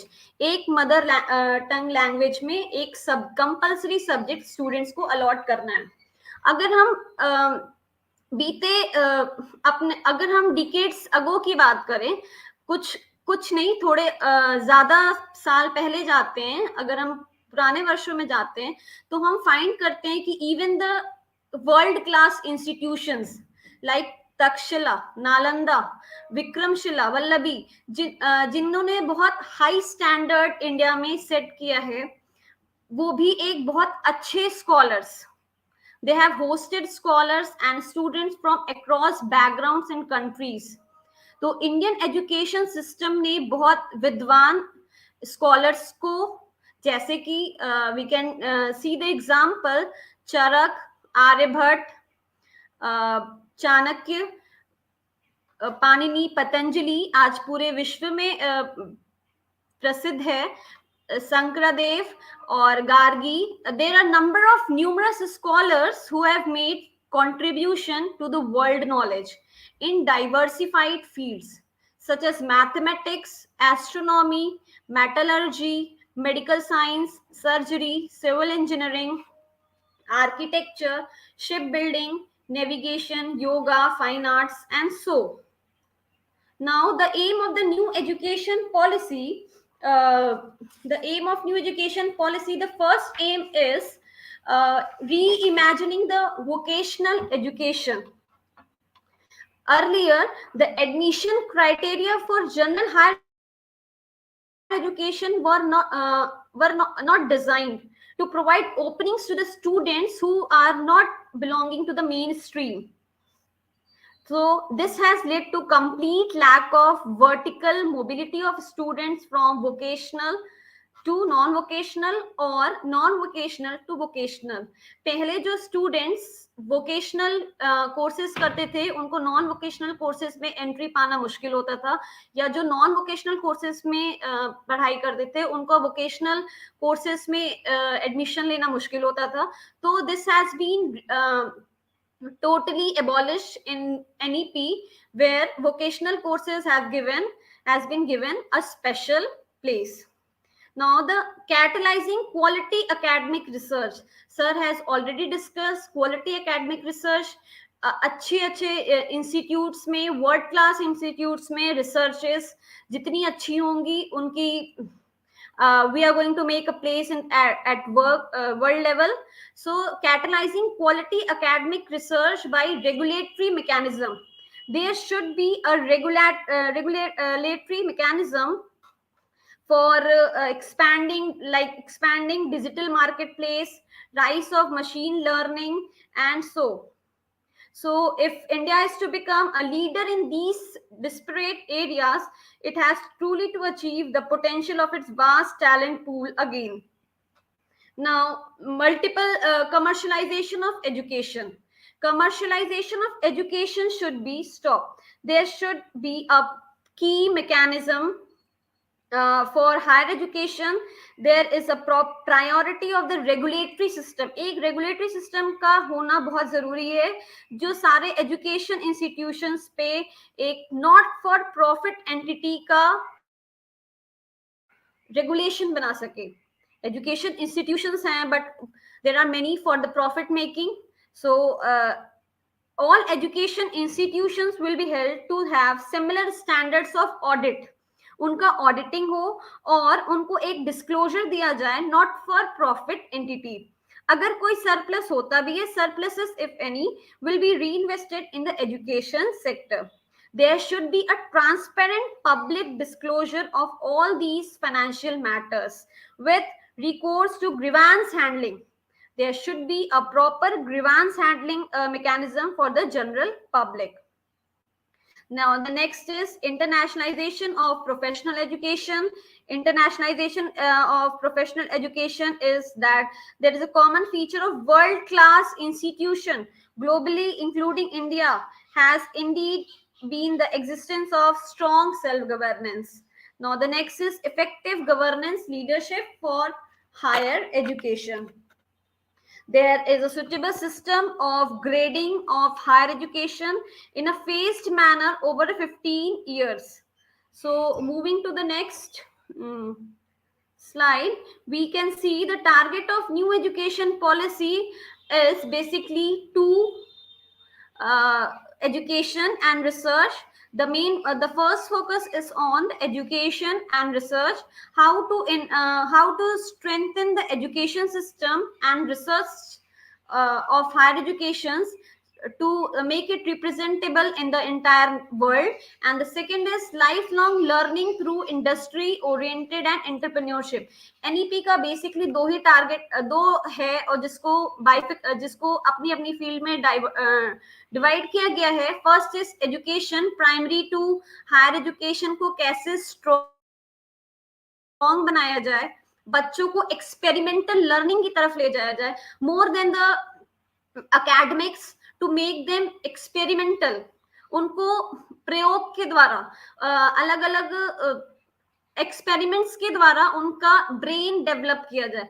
ऐसा माना जाता है कि 85% brain जो है बच्चों का 6 years के पहले डेवलप हो जाता है. तो बेसिकली जो प्राइमरी एजुकेशन है उनको प्ले ग्रुप्स में अलग अलग स्कूल्स गेम्स के थ्रू कैसे प्रमोट करके उनका ब्रेन डेवलपमेंट किया जाए. और the second is through industry oriented and entrepreneurship. जब हायर एजुकेशन की तरफ मूव करते हैं तो it should be industry oriented and entrepreneurship. जब हम एनईपी की बात करते हैं तो अभी हम देखते हैं कि जो बच्चा कॉमर्स स्ट्रीम का है उसको skill development as a skill development courses, कोई अलग सब्जेक्ट, कोई दूसरा सब्जेक्ट इधर फ्रॉम द साइंस स्ट्रीम और फ्रॉम द आर्ट स्ट्रीम, जैसे कार्टूनिंग हो गई, फोटोग्राफी हो गई, फूड एंड न्यूट्रिशन सब्जेक्ट हो गया, तो उसको अपने कोर्स से हटके एक अलग सब्जेक्ट पढ़ने के लिए प्रमोट किया जाता है, so that student have diversified knowledge, so that he or she may not only be confined to a particular specific subjects. Specific subject की नॉलेज अच्छी बात है, उसके साथ साथ उसको अदर सब्जेक्ट्स की भी बेसिक नॉलेज होती रहे. The NEP and vocational education, entrepreneurship में जो entrepreneurial education है, इसमें हमारा जो vocational courses का जो target है वो ये है कि 50% learners to get exposure to vocational education by 2025. 50% जो students हैं उनको exposure मिले वोकेशनल एजुकेशन की तरफ, वोकेशनल जिससे वो कुछ रोजगार उत्पन्न कर सके by the year 2025 to reach at the gross enrollment ratio specified by the government of India. The third one is collaboration of colleges, higher education with local industry or polytechnics college. बहुत सारी schemes आती है भी जिसमें बच्चों को promote किया जाता है कि आप कोई अच्छा रोजगार जो आप अपना आप अपना खुद का बिजनेस एस्टैब्लिश करना चाहते हो, आप कोई आइडिया दो, उस पे काम किया जाएगा, उस पे आपको फंड प्रोवाइड किया जाएगा. इवन अलग अलग डिस्ट्रिक्ट्स जो होती हैं, हर स्टेट की अलग अलग डिस्ट्रिक्ट्स को अलग अलग प्रोडक्ट के लिए बांट दिया जाता है और उस पे कहा जाता है कि ये डिस्ट्रिक्ट को ये प्रोडक्ट अलॉट किया जाता है, इस पे आप अपना अपनी स्किल लगा के, अपनी स्किल डेवलप करके आप इस प्रोडक्ट को कैसे प्रमोट कर सकते हो और बिजनेस प्रमोट कर सकते हो और खुद को भी प्रमोट कर सकते हो. So this is basically the crux of NEP is to promote entrepreneurship. The next is setting up of skill labs and creating hub and spoke model in the schools to allow other schools to use the facility to offer vocational education by higher education institutions or in partnership with industry or NGOs. Offering vocational courses to the students enrolled in all other bachelor degree programs, including the 4-year multidisciplinary bachelor's program. Likewise, BVoc, Bachelor in Vocal Music, was introduced, I think, in the year 2013. Earlier, this course was not included, but this course was given as place to include, to promote vocational courses. The next is higher educational institutes to conduct short-term certificate courses. Higher education institutes को short-term certificates courses time to time conduct कराना चाहिए ताकि बच्चों में एक skill develop हो सके.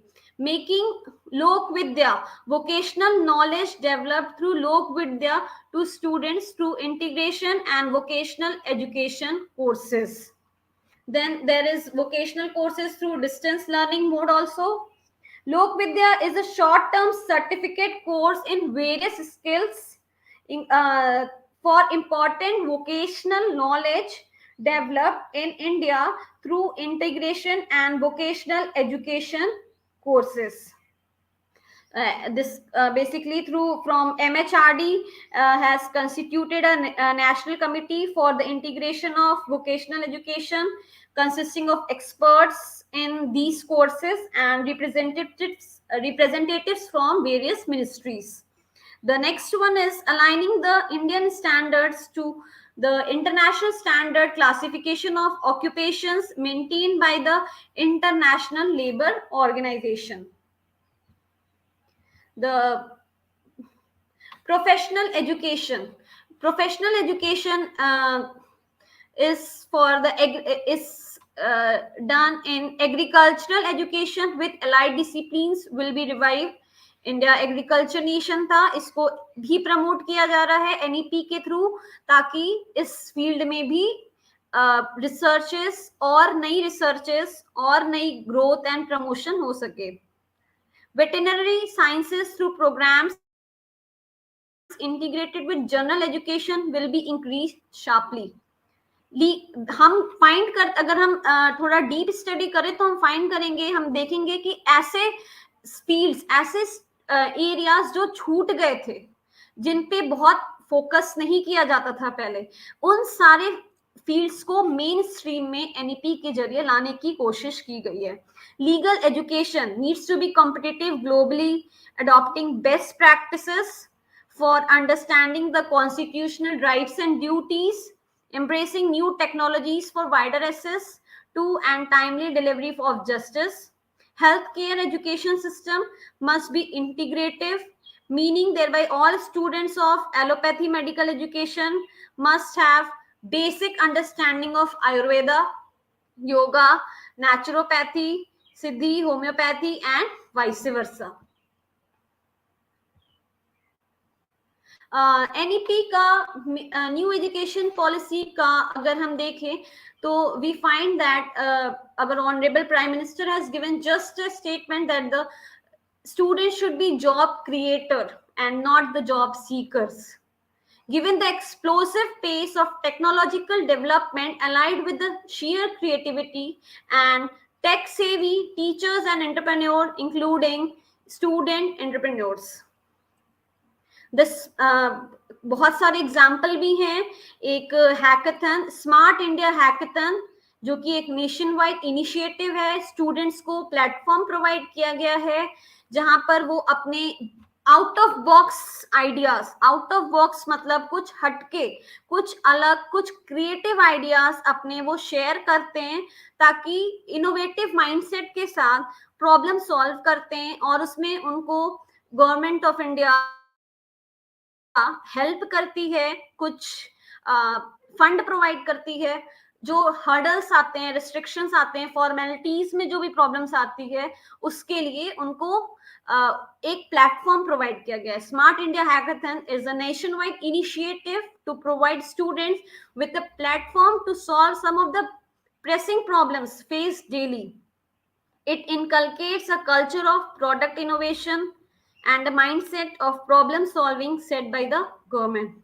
Special economic zones हैं, कुछ आप कह सकते हो रजिस्ट्रेशन के टाइम में आने वाली प्रॉब्लम या कुछ बेनिफिट्स देने वाली कुछ बेनिफिट्स देना हो, इस तरह के जो स्टूडेंट्स के आउट ऑफ बॉक्स आइडियाज को प्रमोट करने के लिए एक गवर्नमेंट ऑफ इंडिया के थ्रू स्मार्ट इंडिया हैकाथन करके एक इनिशिएटिव लिया गया है जिसमें स्टूडेंट्स अपने आइडियाज शेयर करते हैं and they are awarded for it. Thank you. This was all about the topic.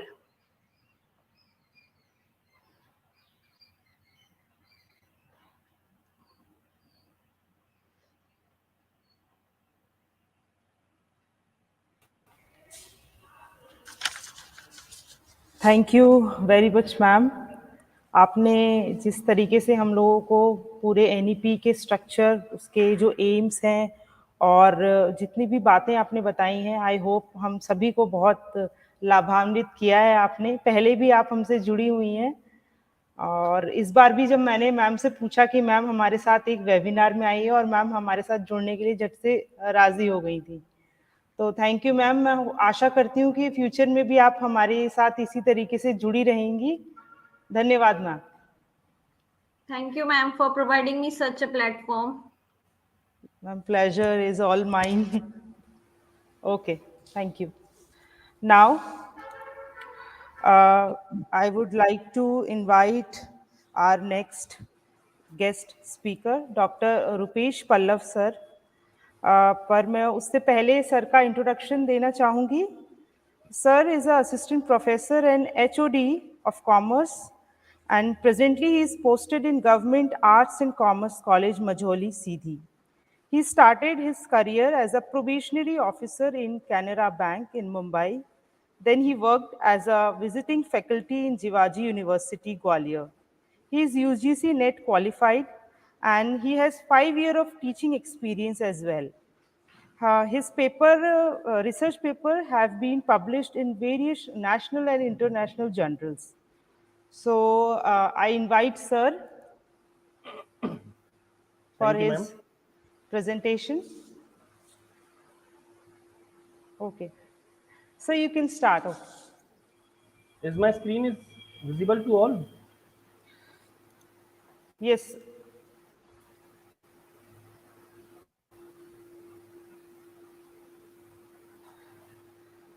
What happened with this?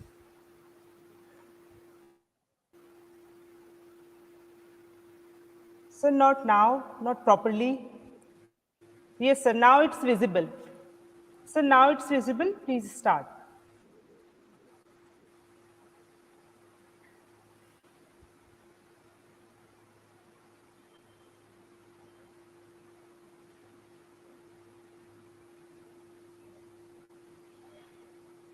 Sir, open your PPT.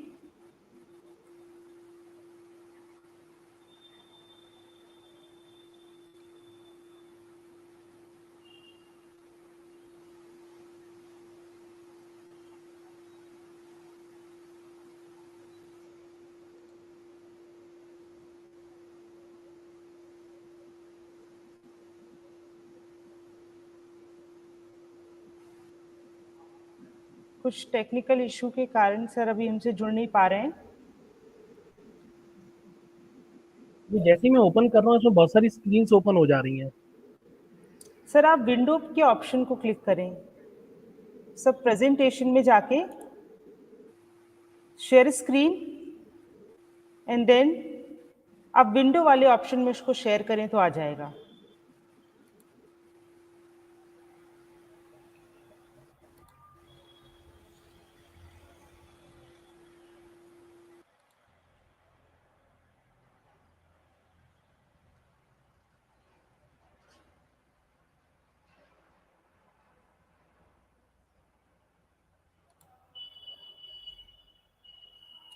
कुछ टेक्निकल इशू है जिसकी वजह से सर हमसे अभी जुड़ नहीं पा रहे हैं। एक बार हम दोबारा सर से जुड़ने की कोशिश करते हैं।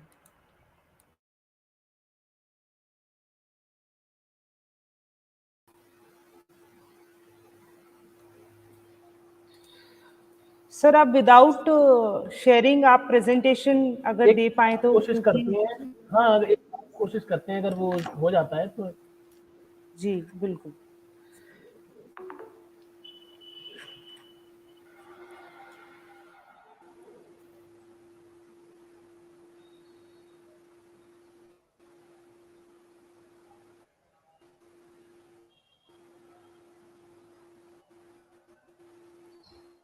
सर जब आप अलाउ करेंगे उसके बाद एक ऑप्शन आएगा जिसमें साइड में विंडो भी लिखा रहेगा, तो आप अगर उस पर क्लिक करेंगे तो शायद हो जाएगा।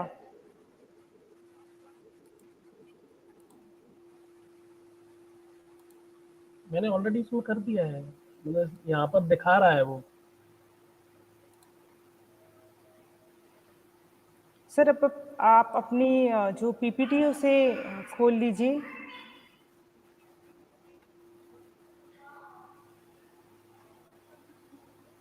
अभी दिख रहा है क्या मेरा? नहीं दिख रहा सर, अभी नहीं आया आपका।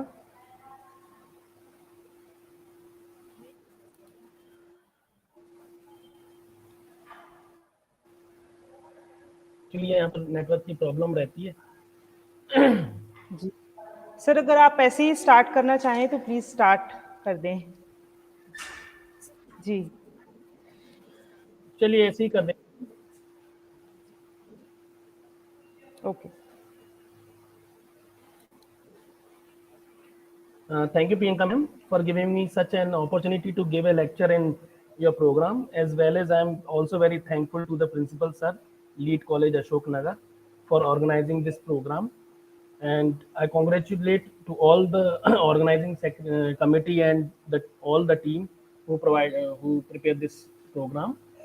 And I also very thankful to Dr. Anil Kumar Singh sir for their precious lecture, and Nidhi Khanna ma'am for their lecture. So actually my theme of presentation is entrepreneurship skills.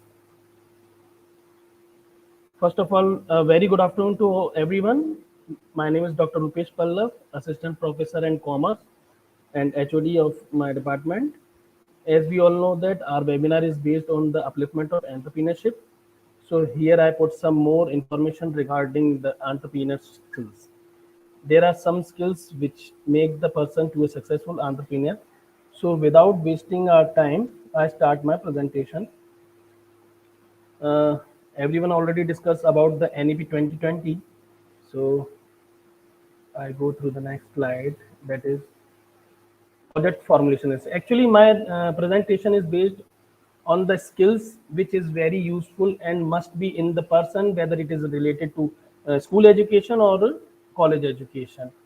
These skills are very important to make ourselves a successful entrepreneur.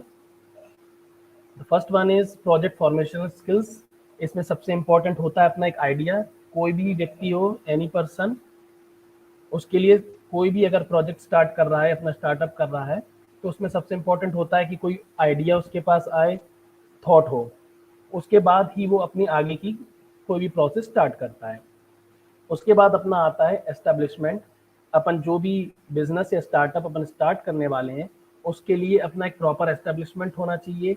अपने पास place, building अपन को decide करनी पड़ती है कि कहाँ पर अपन को अपना स्टार्टअप लगाना है। अपना अगर अपना business related to manufacturing factories है, तो अपन को उसके लिए एक प्रॉपर प्लेस होनी चाहिए, और वो प्लेस में अपन को देखना पड़ता है कि अपनी बिल्डिंग, अपने इक्विपमेंट्स अपन इजीली लगा सकते हैं, वहाँ का वेदर कैसा है। Every factor is affected in our business. Product design, it is very important factor. कोई भी अपन आइडिया के साथ अगर अपन कोई अपना प्रोडक्ट लॉन्च करने जा रहे हैं, तो अपन को उसकी डिज़ाइन करना अच्छी तरह से आना चाहिए। And one of the important thing is capital structure. हमारे पास खुद की कितनी कैपिटल है, हमारी पूंजी हमारे पास कितनी है। इसके अलावा हम अदर एक्स्ट्रा कहाँ से हम अदर सोर्सेस हैं, बैंकिंग है या और फाइनेंशियल इंस्टीट्यूशंस हैं, वहाँ से कैसे ले सकते हैं। कई स्कीम्स चलती हैं, जैसा कि निधि मैम ने ही बताया ऑनरेबल प्राइम मिनिस्टर के द्वारा, कि जो हमारे जो स्टूडेंट है, whether they are related to school education और कॉलेज एजुकेशन और एनीवन, हमें उनको ये सिखाना है कि वो खुद का रोजगार करें, ना कि वो रोजगार ढूंढें। तो उसके लिए बहुत सी स्कीम्स चल रही हैं। उस स्कीम के तहत हम अपना प्रोजेक्ट बना के उनको दिखा सकते हैं, और उसको अप्रूव होते ही वो जो स्कीम्स के अंतर्गत लघु उद्योग जैसे एक विभाग आता है, वो डायरेक्टली फाइनेंशियल इंस्टीट्यूशन से अपना कोलैबोरेट करके आपको एक अमाउंट दिलवा देता है। इसके बाद हमारा आता है कि हमें एंटरप्राइज के लिए फॉर्मेशन टेक्निकल स्किल्स हमारे पास क्या होनी चाहिए। तो इसके लिए सबसे पहला होता है to analyse of sources of various business opportunities. जितने भी हमारे वेरियस बिजनेस अपॉर्चुनिटीज हैं, उनको हमको अच्छी तरह से पता होना चाहिए कि क्या हमारे बिजनेस से रिलेटेड है और क्या नहीं। जो हमारे बिजनेस से रिलेटेड है, हमें उन्हीं को ऑप्ट करना चाहिए। Other one is to check the process of project. हमारा जो प्रोजेक्ट है उसकी क्या प्रोसेस है, हमको टाइम टू टाइम पूरा चेक करते रहना चाहिए। And the other one is to study the availability of raw material, machinery, equipment and other technical services। हम जहाँ पर भी अपना स्टार्टअप स्टार्ट करने वाले हैं, अपना अगर हम रॉ मटेरियल से कुछ इंडस्ट्रीज बनाना चाह रहे हैं, इंडस्ट्री खोलना चाह रहे हैं जिसमें अपन रॉ मटेरियल से लेके उसको फिनिश्ड गुड्स में कन्वर्ट करेंगे, तो उसके लिए हमारी जो प्लेस है वो कितनी अप्रोप्रिएट है, कितनी इजीली हम रॉ मटेरियल्स को वहाँ पर ला सकते हैं, हमारी जो मशीनरीज हैं उनको हम कितनी अच्छी तरह वहाँ पर लगा सकते हैं, जो इक्विपमेंट्स हैं वो इजीली डिलीवरेबल है भी कि नहीं, ये सारी चीज़ें हमको पहले से ही डिसाइड करनी होती है। इसलिए प्लेस, सिचुएशन और टेक्निक्स, इसका हमको पूरी तरीके से अपना पहले से स्टडी करनी होती है। और सबसे इम्पॉर्टेंट मैन पावर, जो लेबर है, अपने जो बिजनेस से रिलेटेड, अपने इंडस्ट्री से रिलेटेड जो भी लेबर है वो इजीली मिल पाएगी कि नहीं मिल पाएगी, वहाँ का कैसा कल्चर है, ट्रेडिशन कैसा है, ये सब भी जानना हमको बहुत इंपॉर्टेंट होता है, जिससे कि हम जो आगे चल के अपना बिजनेस स्टार्ट करने वाले हैं उसके लिए हमको लेबर और वर्कर्स इजीली मिल सकें। इसके बाद आता है administrative skills. Every entrepreneur should have administrative skills to become successful and to achieve their goals. उसमें सबसे पहले आता है knowledge of present and future business activity. हम जो बिजनेस करने जा रहे हैं, हमारा जो बिजनेस है जो हमने डिसाइड किया है, उसकी प्रेजेंट की तो हमको सारा पता होना ही चाहिए। इसके साथ साथ जो फ्यूचर बिजनेस एक्टिविटीज चल रही हैं, as far as recent scenarios concern, like अपने देश में या अपने स्टेट में जो भी पॉलिसीज हैं, रूल्स एंड रेगुलेशंस हैं, वो उस बिजनेस से रिलेटेड क्या चल रही हैं, गवर्नमेंट फैक्टर है, पॉलिटिकल फैक्टर है, सबको अपन को अपने मद्देनजर रखते हुए ही आगे चलना चाहिए। और ये स्किल्स अपनी एडमिनिस्ट्रेटिव के अंदर आती है, ये अपने अंदर एक एंटरप्रेन्योर के अंदर होना ही चाहिए। अपने बिजनेस से रिलेटेड अपने लिए अपने ऑब्जेक्टिव्स बिल्कुल स्पेसिफिक और क्लियर होने चाहिए। हमारे पॉलिसीज और हमारे स्टैंडर्ड्स ये बिल्कुल क्लियर होने चाहिए। डिसीजन मेकिंग की बात की जाए तो एक एंटरप्रेन्योर जो अपन कह सकते हैं कि एक रिस्क टेकर होता है, तो डिसीजन मेकिंग पावर उसकी सबसे अच्छी होनी चाहिए, क्योंकि जो भी कुछ करना है उसको अकेले करना है। Entrepreneur should be a very clearly in their suggestions order to their staff. और सबसे इम्पोर्टेंट, जो भी हम करने जा रहे हैं, हमारा जो स्टाफ है वो हमारे साथ पूरा कोऑपरेटिव होना चाहिए। ये हमारे ऊपर डिपेंड करता है कि हम कैसे उनके साथ कोऑपरेट करके चलें। हमारे ऊपर ही निर्भर करता है कि हम अपने बिजनेस ऑर्गेनाइजेशन में कैसा बिहेवियर, कैसा माहौल बना के चलते हैं लोगों के बीच में। Problem solving ability, this is also one of the main important. इस एक एंटरप्रेन्योर में प्रॉब्लम सॉल्विंग एबिलिटी होनी ही चाहिए। अगर प्रॉब्लम सॉल्विंग एबिलिटी, देखो जैसा भी अपन देखते हैं आज के ज़माने में, कोई भी अपन छोटा बिजनेस करें या बड़ा बिजनेस करें, पल पल पर कोई ना कोई एक नई प्रॉब्लम सामने खड़ी होकर आ जाती है। तो बहुत से लोग हताश हो जाते हैं, प्रॉब्लम में आ जाते हैं कि हम अब क्या करें, आगे कैसे करें। तो ये एक मेंटली प्रिपेयर रहना चाहिए एक एंटरप्रेन्योर को कि पल पल पर प्रॉब्लम्स आ सकती हैं, तो प्रॉब्लम सॉल्विंग एबिलिटी उसके अंदर होनी चाहिए। An entrepreneur should be A strategy maker, उसको अपने व्यवसाय से संबंधित पूरी नीतियां, स्ट्रेटजी बनाना बखूबी आना चाहिए। As far as managerial skills is concern, इसमें सबसे पहले आता है to determine objective and your programme. आपका जो प्रोग्राम है वो आपका पूरा स्पेसिफिक होना चाहिए, आपको पहले से इसको समझ लेना चाहिए कि हमको आगे क्या करना है। Short term long term policies होती हैं जो अपने गोल से रिलेटेड अपन ने जो उद्देश्य बनाए हैं उनको पूरा करने के लिए, कि हमारी शॉर्ट टर्म पॉलिसीज क्या है, लॉन्ग टर्म पॉलिसीज क्या है, ये हमारी पूरी तरह से क्लियर होनी चाहिए। लीडरशिप क्वालिटी की बात की जाए तो लीडरशिप क्वालिटी भी एक एंटरप्रेन्योर में होनी चाहिए। Capacity to take practical decisions, जब भी हम कोई व्यापार करते हैं, रोजगार अपना स्व उद्यम करते हैं या अपना फैक्ट्री है, इंडस्ट्री है, अपन का थ्योरेटिकल ज्ञान पूरा पीछे रह जाता है, अब अपन को प्रैक्टिकल लाइफ में उतरना पड़ता है। तो प्रैक्टिकल डिसीजन लेने की कैपेसिटी भी एक एंटरप्रेन्योर में होनी चाहिए, क्योंकि जब भी कोई प्रॉब्लम्स आती हैं, कोई नए डिसीजन लेने होते हैं, कोई भी चेंजेस आते हैं, पॉलिसीज में चेंजेस हो जाते हैं। क्योंकि एक बार मैं आपको एग्जांपल देना चाहूंगा, रियल एस्टेट बहुत बूम पे चल रहा था इंडिया में, काफी सारे लोग उसी में इन्वॉल्व होते जा रहे थे, उसी से रिलेटेड बिजनेस कर रहे थे। लेकिन अचानक क्या हुआ, 2015 में अचानक से पॉलिसी चेंजेस हो गए और जो स्पेस होती है, जो जमीन होती है, उसकी स्पेस के अकॉर्डिंग ऐसा रूल बना दिया गया कि आप इतनी मंजिल ही बना सकते हैं। तो बहुत से मिडिल लेवल जो कॉन्ट्रैक्टर्स थे, जो अपना रियल एस्टेट का बिजनेस करते थे, वो अचानक से डूब गए, क्योंकि उनने कभी सोचा ही नहीं था कि इस तरह की प्रॉब्लम भी आ सकती है। तो ये एक, इस तरह की प्रॉब्लम से बचने के लिए अपन को हमेशा इसके लिए तैयार रहना चाहिए। मैनेजरियल स्किल्स की बात करें तो अब एक एंटरप्रेन्योर के अंदर बहुत ही अच्छी प्लानिंग एबिलिटी होनी चाहिए। As we all know that planning is a future course of action. हम अपनी दैनिक जिंदगी में भी, रोजमर्रा की लाइफ में भी हर चीज प्लान करके चलते हैं। सेम इन द बिजनेस, अगर हम कोई भी बिजनेस कर रहे हैं, हमको उसके हर चीज के लिए पहले से ही प्लानिंग करना बहुत जरूरी है। प्लानिंग करके चलेंगे, मैं ये नहीं कहता कि स्टार्टिंग में एकदम से सक्सेस हो जाएंगे, लेकिन अपना जो भी नुकसान है वो अपन बहुत कम कर सकते हैं। फ्यूचर में अगर अपन को कोई नुकसान होना है तो अपन उसको बहुत हद तक कम कर सकते हैं, क्योंकि अपन ने सारी चीज प्लान करके चले हैं। मैनेजरियल स्किल्स में एक बहुत इंपॉर्टेंट पॉइंट आता है स्टाफिंग। अपन ने जो भी स्टाफ रखा है, अगर अपना व्यापार छोटा है, अपन ने 1-2 लोग भी रखे, या अपना व्यापार बड़ा है, अपने 20-50 लोग रखे, हर स्थिति में अपन को अपने स्टाफ के बीच में कैसे किसको क्या काम देना है, ये सब भी एंटरप्रेन्योर के ऊपर ही आता है। Entrepreneur is the only responsible for their staffing and the working of their staff. इसके बाद आता है organisational skills, to determine work methods, evaluate functions, rights and liabilities, formation of functional relation among the persons of organization, work analysis, work distribution according to specialization, to change the policy according to the adoption of new technology। ये पूरा का पूरा क्या होता है कि entrepreneur है, उसको अपना जो भी उसके इंडस्ट्री का कल्चर है और उसमें जितने भी लोग काम कर रहे हैं, उसके अकॉर्डिंग टाइम टू टाइम जो भी करेंटली मार्केट में सिनेरियो चल रहा है, उसके साथ हाथ मिला के, उसके सामंजस्य में, उसके समन्वय से वो चीज को टाइम टू टाइम चेंज करते रहना चाहिए। माना जैसे हमारा जो स्टाफ है, हम उनको हमेशा उन पर नजर रखनी चाहिए, उनकी ट्रेनिंग कराते रहना चाहिए। अगर उन पर नजर रखो, अब अपन ने जैसे किसी को अपना रिक्रूट किया है किसी दूसरे काम के लिए, मगर हमको पता चल रहा है कि ये किसी दूसरी चीज में ज्यादा स्पेशलाइज्ड है, तो हमको उसकी एबिलिटी के अकॉर्डिंग उसका काम चेंज करना चाहिए, जिससे कि हमारा वो काम ज्यादा अच्छे से हो सके।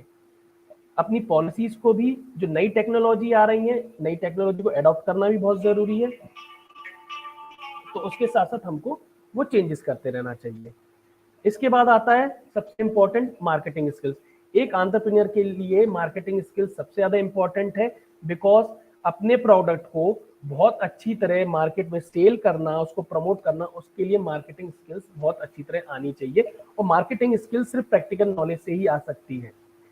अपनी क्या डिमांड है उसके अकॉर्डिंग अपनी सप्लाई मेंटेन करना, ये बहुत ही इंपॉर्टेंट होता है। अधिकतर बिजनेसमैन यहीं फेल हो जाते हैं। बहुत से लोग डिमांड पे ध्यान ना देते हुए इतना ज्यादा स्टॉक अपने पास इकट्ठा करके रख लेते हैं कि बाद में वो पूरा एक्सपायर हो जाता है, किसी काम का नहीं बचता, फिर उनको डिस्काउंट में निकालना पड़ता है।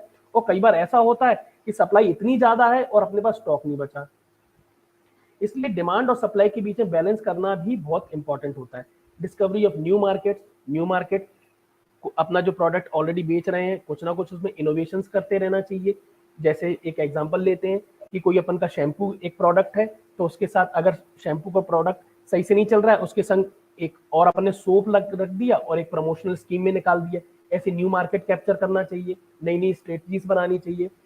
सबसे इंपॉर्टेंट मार्केटिंग स्किल में आता है नॉलेज ऑफ आवर कस्टमर और कंज्यूमर।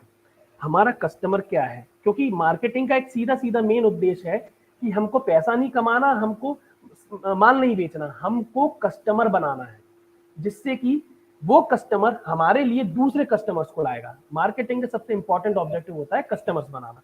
उसके लिए क्या होना चाहिए कि कस्टमर के बारे में हमें पूरी नॉलेज होनी चाहिए कि कस्टमर एक्चुअली चाहता क्या है, उसकी मेन डिजायर क्या है, उसकी बेसिक नीड्स क्या है, और क्या हमारा प्रोडक्ट उनकी बेसिक नीड के अकॉर्डिंग है, क्या हमारे प्रोडक्ट की प्राइस उनसे मैच करती है, क्या हमारा प्रोडक्ट उनको पूरी तरह से सेटिस्फाई कर पाता है।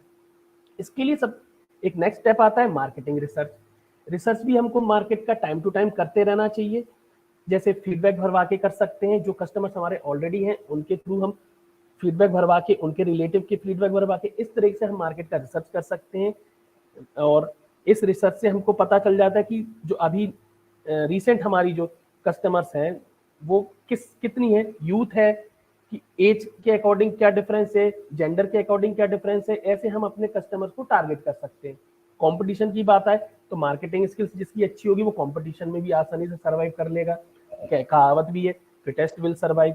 जिसको मार्केटिंग स्किल्स आएंगी वो कंपटीशन में भी अपने आप को सर्वाइव कर सकता है।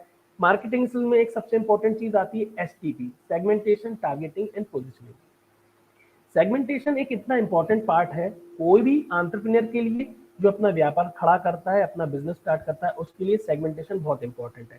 सेगमेंटेशन में हम जो भी अपना स्टार्टअप करना चाह रहे हैं, जो भी अपना एक व्यापार स्टार्ट करना चाह रहे हैं, उसमें एक बारीक से बारीक चीजों का ध्यान रखा जाता है कि हमारा जो व्यापार है, हम जिस जगह खोल रहे हैं क्या वहां के लोग उसे पसंद करेंगे भी कि नहीं करेंगे, क्या वहां का जो ट्रेडिशन है वो उसको एक्सेप्ट करेगा कि भी नहीं करेगा। अब मान के चलो कि कोई रूरल एरिया है, वहां पर हम वेस्टर्न कल्चर के क्लोथ्स का बिजनेस खोलना चाह रहे हैं और वहां के लोग उसको पसंद ही नहीं कर रहे, तो हमको नुकसान ही नुकसान होना है। मान के चलिए हमारे लेदर रिलेटेड प्रोडक्ट्स हैं और हम वेदर की बात करें कि जिस एरिया में हम खोल रहे हैं वहां पर नमी वाला ज्यादा एरिया है, बारिश ज्यादा होती है, तो भी हमारा बिजनेस फ्लॉप हो जाएगा। तो इसलिए हमको बहुत वेदर हो, एटमॉस्फेयर हो, geographical condition, demographic condition, economical, government, political, हर कंडीशन को अपने दिमाग में रखते हुए ही कोई भी अपना स्टार्टअप है या उसको स्टार्ट करना चाहिए। जब हमारा ये वाला स्टेप फुलफिल हो जाता है उसके बाद हमको अपना टारगेट करना पड़ता है कि अब हमने जो अपना व्यापार खड़ा कर लिया है और हमारा जो प्रोडक्ट है उसके लिए एप्रोप्रिएट कस्टमर ग्रुप है उसको हमको टारगेट करना पड़ता है, जिससे हम इजीली अपना जो प्रोडक्ट है उन तक पहुंचा सकें। और फिर इसके बाद आता है पोजीशनिंग आपकी सर्विसेज पर डिपेंड करता है, एक एंटरप्रेन्योर की सर्विसेज पर डिपेंड करता है कि उसकी प्रोडक्ट की कैसी सर्विसेज है, कैसे आपको अपने प्रोडक्ट की एक इमेज, ब्रांड इमेज में कन्वर्ट करनी है अपने कस्टमर्स के बीच। ये सारी चीजें मार्केटिंग स्किल्स में आती है। इसके बाद हमारा आता है लीडरशिप स्किल्स। लीडरशिप स्किल्स में हम पढ़ते हैं pay proper attention to employees and managers to develop plan and work atmosphere for employees to provide proper guidance, direction, help and suggestion to decide responsibility। Leadership skills में हम ये भी कह सकते हैं कि एक अच्छा स्टाफिंग जो करता है, एक अच्छा जो डायरेक्शन करता है, वो भी इसी से मिलता जुलता है। इसमें कुल मिला के क्या करना है कि हमारे कोई भी एंटरप्रेन्योर है उसके अंदर जितने भी लोग काम करते हैं, जो भी स्टाफ है, उसको वो कैसे चलाता है, कैसे उनके बीच में एटमॉस्फेयर क्रिएट करता है कि सब मिलके काम कर सकें। क्योंकि एक एंटरप्रेन्योर को हम सक्सेसफुल तभी कह सकते हैं जब उसके अंदर एक ऐसी एबिलिटी हो कि वो टीम को साथ में लेके काम कर पाए। इसके बाद आता है हमारा प्रोजेक्ट इंप्लीमेंटेशन स्किल्स।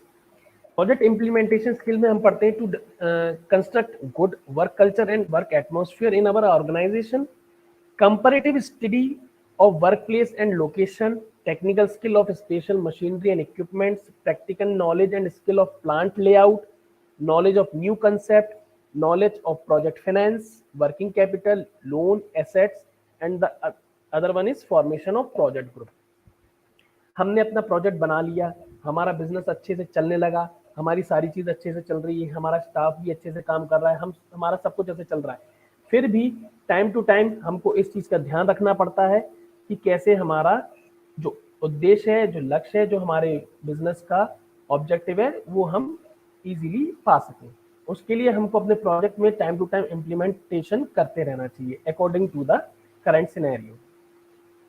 ये सारी स्किल्स हैं जो मैं बताना चाहता था कि एक एंटरप्रेन्योर के अंदर होना चाहिए।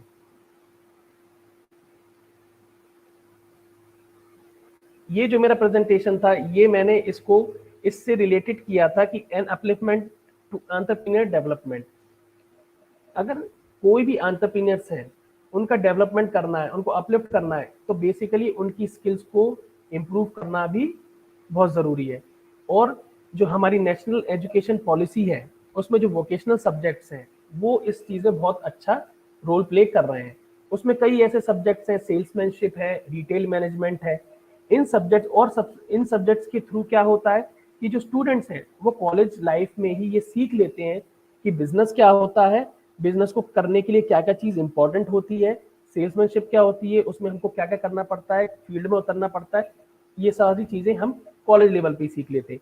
इसके अलावा हमारे नेशनल एजुकेशन पॉलिसी में एक बहुत ही अच्छी चीज़ आई है जो पहले कभी नहीं थी, फील्ड प्रोजेक्ट वर्क, जिसमें स्टूडेंट को अभी कॉलेज के साथ साथ ही टॉपिक देके फील्ड में छोड़ा जाता है, जहाँ पर वो अपना डेटा कलेक्ट, अपने टॉपिक से रिलेटेड डेटा कलेक्ट करता है और फिर उस डेटा के ऊपर लोगों से मिलता है, अपने सैंपल लेता है, रिसर्च करता है। तो वो ये एक तरह से एक सेल्समैनशिप, फील्ड वर्क, ये उस फील्ड प्रोजेक्ट के अंदर करते करते ही सब कुछ सीख लेता है। तो इसी के साथ मेरा आज का टॉपिक पूरा होता है। टाइम की कमी थी तो मैंने काफ़ी शॉर्ट और सिंपल टॉपिक लिया था जिससे टाइम में कंप्लीट हो सके। नहीं सर, आपने बहुत ही कम शब्दों में बहुत अच्छी बातें कही हैं और हम सभी से आपने अपनी जो प्रेजेंटेशन था, जो शेयर किया आपने, वो बहुत ही नॉलेजेबल था। सर ने जिस तरीके से हमें एंटरप्रेन्योरियल डेवलपमेंट के बारे में बताया, स्टूडेंट किस तरह से बेनिफिट हो सकते हैं, बहुत ही इंफॉर्मेटिव था। Thank you once again sir हमारे साथ जुड़ने के लिए। Thank you so much ma'am. Thank you. Now to the vote of thanks session. First of all, it's been a pleasure to deliver the vote of thanks to this national webinar. I would like to thank our principal, Dr. A.S. Laharia, who honored this program with his inspirational and motivating thoughts. I would like to thank our guests, Dr. Anil Kumar Singh, Ms. Nidhi Khanna, and Dr. Rupesh Pallav for benefiting our participants with the topic of the webinar. I would like to thank the HOD, Dr. P.K. Surana sir, members of advisory and assistant advisory and technical committee for their contribution and support. Last but not the least, I would like to thank the staff members and the participants and students for making this function a grand success. Once again, I thank one and all for your cooperative presence. Thank you very much.